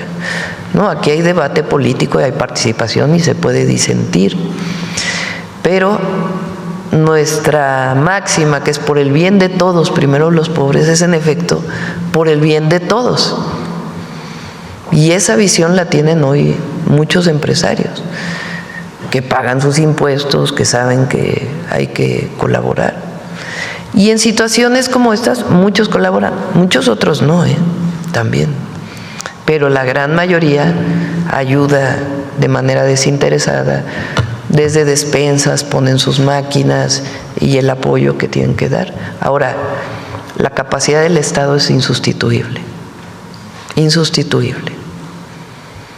Si Defensa no tuviera la cantidad de helicópteros que tiene, no podríamos hacer puentes aéreos. Si el general Vallejo no hubiera adquirido toda la maquinaria que tiene para el Tren Maya que se hizo, para la repavimentación, que hoy están colaborando en la apertura de caminos, pues no tendríamos esa capacidad. Si ese ICT no hubiera comprado muchos equipos que compró durante este año, pues no tendríamos la capacidad que tenemos. Ahora incluso estamos revisando qué otros equipos tenemos que adquirir, por ejemplo, para el desasolve de ríos. porque está bien que haya contratación del gobierno a privados, pero no podemos depender completamente de eso. Imagínense si CFE no tuviera 100 plantas de emergencia, 200, no sé cuántas tiene en este momento. Hay 60 plantas de emergencia que utilizó para llevar a comunidades aisladas para que pudieran tener electricidad. Imagínense si no tuviera esa capacidad, imagínense si CFE no tuviera postes almacenados para poder recuperarlos de manera inmediata y en un momento dijéramos, bueno, ¿y ahora cómo conseguimos los postes? No, pues a ver dónde los conseguimos y hay que comprarlos. Hay una reserva estratégica de despensas que tiene Defensa, que tiene Marina para atender de manera inmediata. Entonces, la capacidad de atención en las emergencias del Estado no se puede sustituir, incluso hay que fortalecerla. Y de ahí todo lo demás, lo que pueda aportar la iniciativa privada y las propias comunidades. Y justo en ese contexto que nos había comentado, ¿cómo va el apoyo de los particulares que nos había dicho? Sí, no sé si ya lo subieron a la... A ver, ponlo.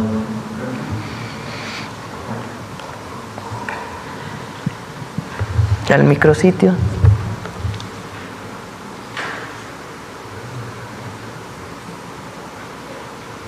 Ahí están, por ejemplo, los grupos empresariales, Fundación Carlos Slim, que fue lo que donó, el Consejo de Asociaciones de Empresarios del Centro Histórico de la Ciudad de México, que donaron, La Huerta, Grupo Rica, Fundación Televisa, BBVA Bancomer, Grupo Centurión, Chedraui, y estamos actualizando porque sigue habiendo donación. Entonces, empresa por empresa se muestra lo que ha venido donando. Gracias, Presidenta. En otro tema, el director de aduanas hace unos días hablaba de que hay alrededor de 7,000 carpetas de investigación relacionadas con presuntos delitos cometidos en aduanas y en, digamos, el que se le llama ahora huachicol fiscal. ¿Qué le han informado de esto, Presidenta? ¿Cómo se está atendiendo este tema? Porque la magnitud de 7,000 carpetas es grande. Si quieren, cuando... Por cierto, seguridad va a venir hasta el 11, creo que es martes 11 de noviembre, porque es el día que se cierra las cifras de octubre, entonces va a venir hasta el 11 de noviembre, pero a ver si nos pueden enviar una información de cuántas carpetas, y la Fiscalía evidentemente, carpetas de investigación están vinculadas con huachicol. Ahora con la trazabilidad que les he mencionado, si no traen su identificación, de inmediato se levanta un asunto administrativo y si no, pues se presenta una denuncia penal, también dependiendo de la gravedad. Pero a ver si nos informa el Gabinete de Seguridad. ¿Se abordó esta cifra en la reunión que tienen normalmente los lunes para atender el tema de aduanas, Presidenta? ¿O se ha abordado en las anteriores reuniones? Ese es un grupo de trabajo aparte, que tiene que ver con delitos vinculados con aduanas. Las reuniones que tenemos con aduanas, que ahora pues por la emergencia no la tuvimos, la vamos a recuperar. En realidad hacemos un análisis aduana por aduana, cuánto ingresó el mes pasado, cuánto comparado con los meses anteriores, cuántos pedimentos hubo, si son más o menos pedimentos, el valor de cada uno de los pedimentos, y así vamos analizando la recaudación aduana por aduana. Al ver el endurecimiento en la revisión que ha hecho el gobierno, ¿ha habido agentes aduanales que se han acercado para tener todo en orden? ¿Qué les han comentado desde ese sector, Presidente? Ha habido varias reuniones con los agentes aduanales. De hecho, hubo algunas modificaciones a la primera propuesta de ley que se envió al Congreso a petición de los propios agentes aduanales y al final estuvieron de acuerdo en la redacción. Por último, preguntarle si en el Gabinete de Seguridad en esos días se abordó la posible detención de Shi Dongshang, quien es el que era señalado por ser traficante de fentanilo, que fue detenido en México y se fugó. Presuntamente fue detenido en Cuba. ¿Se le ha informado sobre esta detención, Presidenta? Sí, que informe el secretario de Seguridad también sobre este caso. ¿Nos las puede confirmar? Que informe el secretario de Seguridad. Muchas gracias. Buen día a todas y todos. Sí. A ver, derecho de vía y atrás. Otra vez. Gracias, Presidenta. Buenos días y buenos días a los funcionarios. Marco Antonio Olvera, del periódico digital Hidalgo News y del canal de YouTube México News World. Presidenta, quiero saber si nos pudieran dar datos. A veces los dueños de predios o los propios campesinos pues se oponen por sus tierras. Quisiera saber cuál es la inversión total que se ha pagado por el derecho de vía y que obviamente pues la ciudadanía ha colaborado para que los trenes pues avancen y que también ahorita voy a hacerle una pregunta al general, si me lo permite. ¿Tienes el monto? ¿Sí tiene?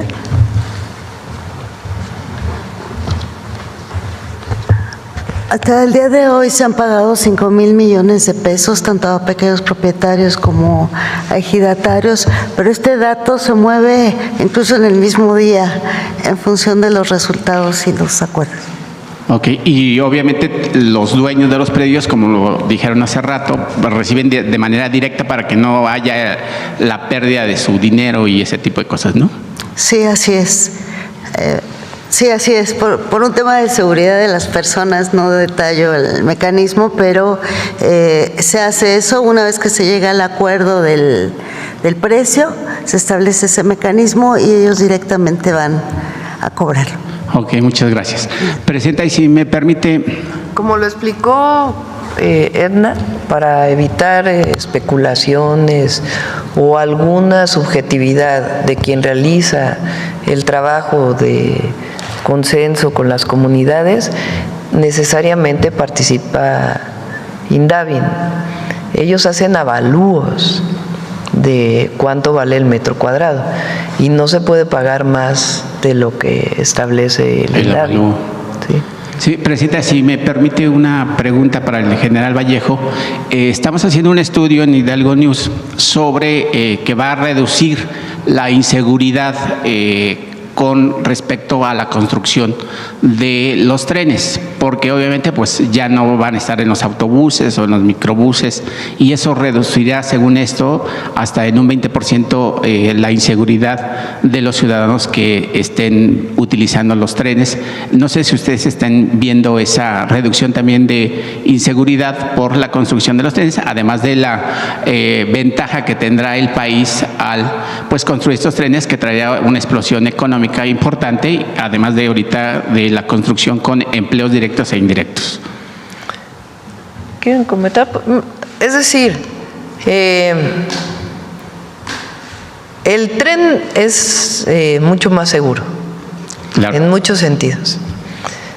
Uno, en términos de accidentes viales, la México-Querétaro tiene muchos accidentes por la cantidad de transporte de carga que se mueve al mismo tiempo que el transporte de pasajeros y además la saturación.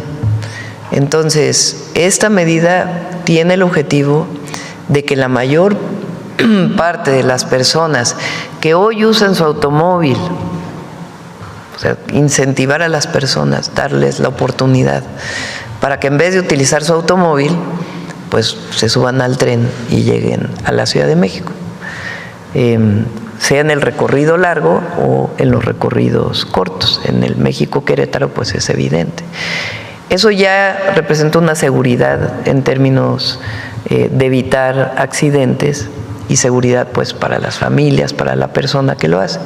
Y en términos de seguridad pública, pues también los trenes son muy seguros. Ahora, recuerda que nosotros tenemos un operativo que se llama Cero Robos en la México-Querétaro, que ha reducido de manera muy significativa los robos en esta carretera, igual que en la México-Puebla, igual que en la Mazatlán-Culiacán, que fueron las 3 primeras carreteras donde decidimos intervenir. Ahora también lo vamos a hacer en el Arco Norte. Entonces, obviamente no queremos que haya ningún asalto en la carretera, pero evidentemente el tren pues te da todas las condiciones de seguridad. Sí, Presidenta, rápido unas par de preguntas. Se ha manejado en diferentes medios de comunicación la forma en que operan las aduanas a cargo de personajes como Alex Tonatiuh Hernández, director general de investigación aduanera. y este personaje pues ya trabajó en el ANAM en su primer periodo con Mario Marín Mollinero, posteriormente trabajó con Horacio Duarte y perteneció al equipo de Juan Carlos Madero Larios y César Alejandro Reina Carrillo, funcionarios vinculados a la red de huachicol fiscal, supuestamente. Existe todo un entramado de pagos en áreas estratégicas y pagos de sobornos a funcionarios de distintos niveles para este tipo de cruce de puntos aduanales sin restricción alguna. Ante la opinión pública se informa que los movimientos que están ocurriendo en las aduanas del país es una estrategia, como usted lo ha dicho, para aumentar la recaudación que le ha dejado muy buenos dividendos al país. Y también se requiere, se dice, aislar al personal militar actualmente encargado de los recintos fiscales. Esto solo perjudica obviamente a los militares y genera un desprestigio hacia las Fuerzas Armadas. ¿Pero quién dice que se está aislando al personal militar? Se dice. Bueno, eso se dice, pues son rumores. No se ha aislado al personal militar de ninguna de sus funciones en las aduanas, tanto de vigilancia que tienen como las aduanas terrestres están a cargo o de un militar retirado o de un militar en funciones. Y en el caso de las aduanas marítimas es la Secretaría de Marina. Ahora el director de aduanas pues es un civil, pero las responsabilidades están ahí, entonces no se ha aislado a ningún... Seguirá más bien lo que estamos buscando, que es muy importante y por eso es que las revisiones manuales que se hacen a partir de los semáforos, si el semáforo está en rojo, pues se hace una revisión visual, manual de los inspectores de aduanas o del propio SAT. Pues lo que estamos buscando es que la mayoría de las revisiones sean no intrusivas. ¿Qué quiere decir eso? Pues que haya un equipo de rayos X, de rayos gamma, que pueda visualizar qué es lo que hay en el contenido de un contenedor, para no tener, incluso se retrasa mucho los tiempos en las aduanas, pues por estas revisiones físicas que se están haciendo. Pero no es correcto eso de que se trabaje en equipo, como trabajamos en el gobierno, en equipo. Sí, Presidenta, gracias. Y ahora el caso de la muerte de dos menores, que no voy a decir nombres, nada más voy a decir los iniciales, es AM, una bebé de tan solo 2 años, y J, el nombre de la chica de 15 años, quienes murieron en San Pedro Garza García, debido a un incendio en su vivienda ocurrido a finales de julio del 2025, en donde el padre, un joven de 19 años, también murió a causa de las quemaduras. Las autoridades informaron que la causa del incendio fue un cortocircuito. Sin embargo, de acuerdo a con versiones de algunos vecinos, el incendio fue provocado por sujetos de grupos delincuenciales que operan en el municipio de San Pedro Garza García y que, según investigaciones que se han infiltrado en la Secretaría de Seguridad que dirige José Luis Curi, esto por represalias, ya que el joven no accedió a vender supuestamente estupefacientes. Recientemente se difundió un video en redes sociales donde encapuchados a plena luz del día subieron a una persona a un vehículo. Esto sucedió el pasado sábado 11 de octubre. Sobre esta información, el secretario Curi dijo que eran sus elementos los que habían realizado una detención, lo cual no parece lógico, ya que una corporación no utiliza vestidos, que no están vestidos de civil y encapuchados tampoco. Un medio de información logró entrevistar a uno de los detenidos, quien aseguró que se trataba de sicarios al servicio de esa secretaría, quienes violentaron y amenazaron ante el encargado del municipio. El problema de inseguridad en el municipio citado, Presidenta, pues sigue en aumento. ¿Cuál sería la intervención del gobierno federal? Pues para reducir estos actos que ya se viene anunciando y que organizada que azotaba el país. Le pedimos al Gabinete de Seguridad también que informe. Y por último, Presidenta, si me lo permite, el papel de las personas que forman parte del grupo de servidores de la Nación, que ahorita con la emergencia, pues ha sido un papel importante, que por cierto por ahí se quedaron varados unos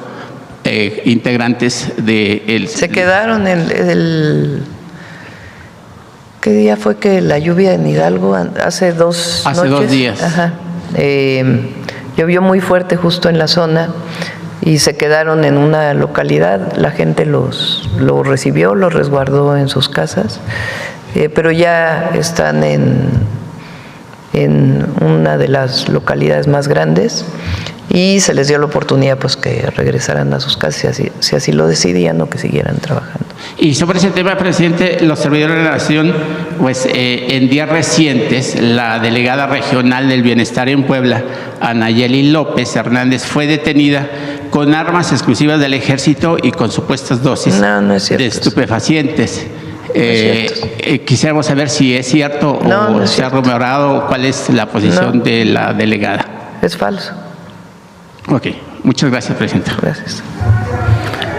Vamos a ver aquí. Ajá. Gracias, buenos días, presidenta. Saludarle a Aurora Castillejos del Sistema Público de Radiodifusión del Estado Mexicano, Canal 14.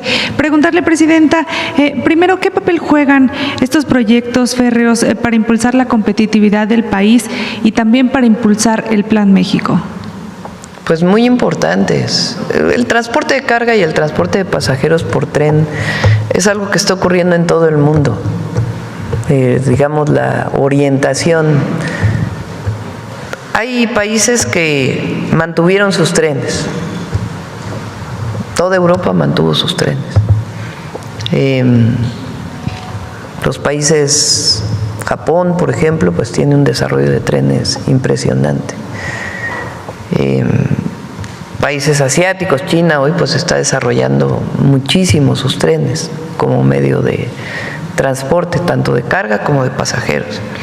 México fue de los que tenía una red ferroviaria enorme que se desarrolló desde finales del siglo XIX, principios del XX, y después decidieron privatizar. Zedillo privatizó los trenes y los trenes de pasajeros desaparecieron. Sí, el neoliberalismo en México, el problema que tuvo, además de muchas privatizaciones que no eran necesarias, la mayoría, pero que no eran necesarias y se hicieron de manera muy oscura, digamos, sin transparencia. Pero, digamos, hay privatizaciones que tomaron las empresas y las echaron a andar. Pero hay unas que privatizaron y desaparecieron. Es el caso de Fertimex, por ejemplo. México producía todos sus fertilizantes, privatizan esa empresa y en año y medio importación de fertilizantes. Los trenes es lo mismo, privatizan los trenes, dejan los trenes de carga con un nivel de servicio realmente menor de lo que podrían tener, del potencial que podrían tener, y en el caso de los trenes de pasajeros los desaparecen, el único que queda es el Chepe, el de Chihuahua, Sinaloa, turístico, pero como transporte los desaparecieron. A nosotros nos tocó ver cuando fui secretaria de Medio Ambiente que el presidente López Obrador entonces fue jefe de gobierno, cómo al privatizar las vías empezaron a levantar las vías como fierro viejo. Ahí entonces el jefe de gobierno, Andrés Manuel López Obrador, tomó la decisión de adquirir el derecho de vía para el gobierno de la ciudad. Me acuerdo, todavía costó 40 millones de pesos entonces, en el 2003 ha de haber sido, para que no se invadiera, porque si levantaban la vía, pues al otro día se iba a invadir. Entonces se compró el derecho de vía que se había privatizado. Y ahí se hizo una ciclovía para poder mantener el derecho de vía y que hubiera pues transporte por bicicleta. Pero es una de esas historias gravísimas del periodo neoliberal, privatización y desaparición. Ahora se están recuperando los trenes de pasajeros. El Tren Maya pues, tiene ya muchísimos pasajeros.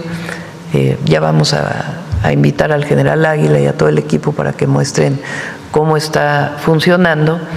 Y ahora, pues además va a ser el Tren Maya de carga, que le va a dar un potencial al sureste impresionante, porque hoy el sureste tiene muchos problemas de conectividad. Entonces, vamos a tener conectada el norte, Ciudad de México hacia el norte, y de Palenque hacia el sureste, el tren interoceánico, y lo que queremos que nos dé tiempo es que, aunque sea en el derecho de vía existente, podamos conectar México-Veracruz, México-Coatzacoalcos, para que cuando salgamos del gobierno, pues esté recuperada la conectividad por tren de toda la República. Entonces, pues es una visión de futuro para el país, y claro que está vinculado con el Plan México. Claro, hablando de esta visión de futuro, ayer se reunió aquí en Palacio Nacional con el director ejecutivo mundial de Mazda. Hablaron de inversiones, es lo que nos informaba a través de redes sociales, y también de cómo favorece al Plan México. Preguntarle de qué se habló en esta reunión. Ellos tienen una planta muy importante en México que produce para el mercado nacional y también para exportación. Obviamente las industrias automotrices, todas las empresas automotrices, por el tema de los aranceles, pues tienen sus incertidumbres hacia futuro.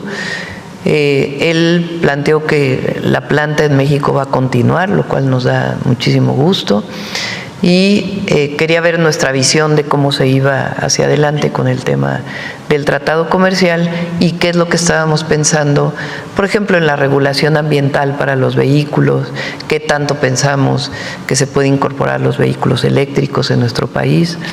Nosotros lo hemos dicho muchas veces, incluso desde hace mucho tiempo. Yo pienso que México tiene un potencial de vehículos eléctricos, pero es muy importante la transición hacia el vehículo híbrido, el de combustión interna con electricidad, que no necesariamente tienes que estar conectado a la red. Ellos coincidieron en esta idea, entonces fue una conversación muy buena, y pues sobre todo el compromiso de ellos de quedarse en México y seguir trabajando en México, y cómo ven a México con un potencial enorme. Gracias. En una pregunta más, Presidenta, me gustaría saber su opinión de lo que sucedió este lunes en la Suprema Corte, que por primera vez se aplicó pues los términos de la reforma a la Ley de Amparo. Sucedió con uno de los casos que tiene el empresario Ricardo Salinas Pliego, quien buscaba impedir a la ministra Lenia Batres para abordar uno de los amparos, con lo que se buscaba evitar el pago de impuestos. Sin embargo, pues como sabemos, la reforma establece que las ministras y ministros no pueden ser apartados de un juicio por recusaciones o trámites que no inciden en el fondo del caso. Preguntarle su opinión sobre este tema, mandataria. Pues ya, la ley ya fue aprobada, y la palabra, o bueno, las palabras Estado de Derecho se ha utilizado mucho en México, y a veces la usa quien no paga impuestos o que no paga los impuestos que le corresponderían, o para otras cosas, para que la ley esté a favor de algunos que tenían privilegios. Y todo el objetivo de la reforma al Poder Judicial, pues es el principio de Juárez: nada ni nadie por encima de la ley. Y nosotros somos juaristas. Y México es juarista. Así. Gracias, Presidenta. Gracias. ¿Quién más? Pues ya la última, ¿no? Ya son 9:26. Yo creo que ahí lo dejamos, 9:26. Vamos con el detector de mentiras.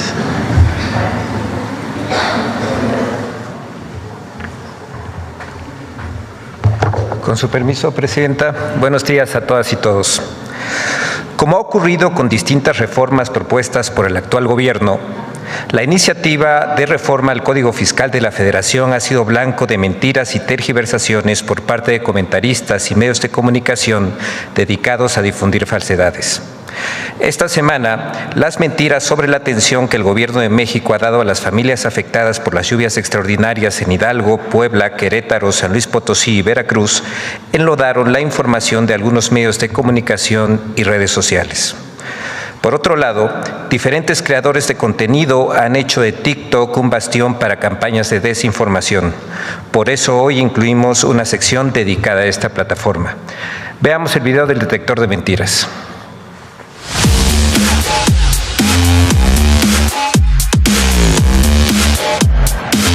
El refrito de la mentira de la ley espía, el falso montaje de la visita de la presidenta Claudia Sheinbaum a las zonas afectadas por las lluvias y hasta la supuesta desaparición de estudiantes de la Universidad Veracruzana son algunas de las noticias falsas que el detector de mentiras localizó esta semana. 1. Mentiras sobre la reforma al Código Fiscal. A. La reforma al Código Fiscal permitirá al gobierno espiar la actividad de los ciudadanos en aplicaciones. Tienen todas las armas para controlarte, espiarte.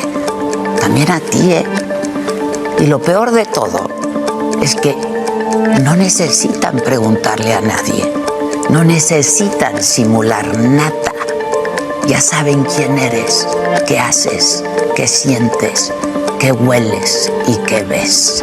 El régimen aprobó en el Congreso una ley para que pueda espiar en tiempo real nuestra vida privada sin necesidad de orden judicial. ¿Escuchó bien? Es una ley que obliga a las plataformas digitales y a las aplicaciones de paga a permitir que el gobierno tenga acceso a la información de los ciudadanos en tiempo real. ¡Mentira! La reforma al Código Fiscal no permite al Gobierno de México espiar la actividad de las y los usuarios en aplicaciones. Solo propone establecer la obligación de los prestadores de los servicios digitales de permitir a las autoridades fiscales el acceso a la información relacionada con operaciones de servicios digitales que proporcionen. B. La reforma al Código Fiscal permite al SAT acceder a los datos personales de los usuarios de plataformas digitales. Más tarde, diputados de Morena y aliados aprobaron la reforma al Código Fiscal. Ahí establecieron medidas que significan espionaje digital para los ciudadanos. De entrada está que las plataformas digitales que brindan servicios estén dándole información en tiempo real al SAT, pero no solo se trata de Marketplace, o sea, hasta Tinder quieren información en tiempo real de quienes están pagando su suscripción a Tinder. ¡Mentira! La reforma no otorga acceso al SAT a los datos personales de los usuarios de plataformas digitales. Esta iniciativa contempla el acceso de las autoridades fiscales a la información fiscal de los prestadores de servicios digitales, no de sus usuarios. 2. La visita de la presidenta Claudia Sheinbaum a estados afectados por las lluvias fue un montaje y las fotografías en las zonas afectadas fueron creadas por inteligencia artificial. Esa foto que están viendo ustedes, que salió en todos los periódicos, es un montaje. Porque, a ver, ¿dónde están los papás de las niñas? No importa. Es un montaje. No le crean. ¡Mentira! La presidenta Claudia Sheinbaum ha coordinado en territorio el trabajo de apoyo de más de 52,000 servidores públicos durante los recorridos a lo largo de varias comunidades en los 5 estados afectados por las lluvias, como es posible observar en videos y fotografías compartidas por el propio Gobierno de México y por los habitantes de las zonas afectadas, así como en numerosos reportes periodísticos de diversos medios de comunicación. 3. 192 estudiantes de la Unidad Poza Rica de la Universidad Veracruzana desaparecieron tras las lluvias e inundaciones en la entidad. Mientras en Veracruz, estudiantes de la universidad afirman que 192 alumnos se encuentran desaparecidos. ¡Mentira! El rector de la Universidad Veracruzana, Martín Aguilar Sánchez, desmintió que 192 estudiantes de esa institución hayan desaparecido por las lluvias extraordinarias presentadas en Poza Rica, Veracruz, e informó que hasta el 16 de octubre de 2025, la Fiscalía General del Estado de Veracruz y la Comisión Nacional de Búsqueda no contaban con ningún reporte de estudiantes de la Universidad Veracruzana en calidad de no localizados. 4. El dinero recaudado de los impuestos saludables será utilizado en el Tren Maya o para construir la Casa de Legisladores. El problema es que ese dinero recabado por el IEPS se va a una bolsa general de la Tesorería General. ¿Y a dónde va a parar, Emilio? Al Tren Maya, a la refinería Dos Bocas. Es decir, es una mentira que son impuestos a la Casa de Noroña. A la Casa de Noroña. Los cuadros.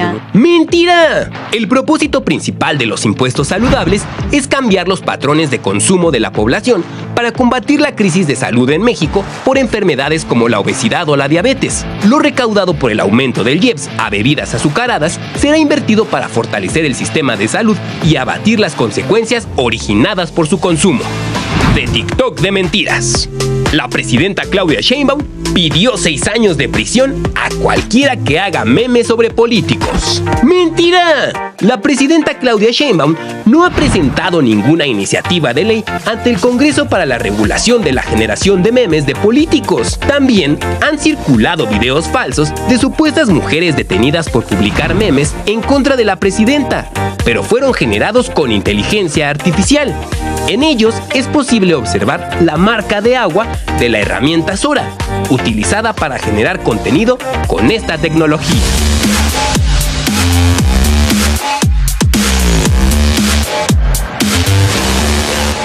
Muchas gracias, presidenta.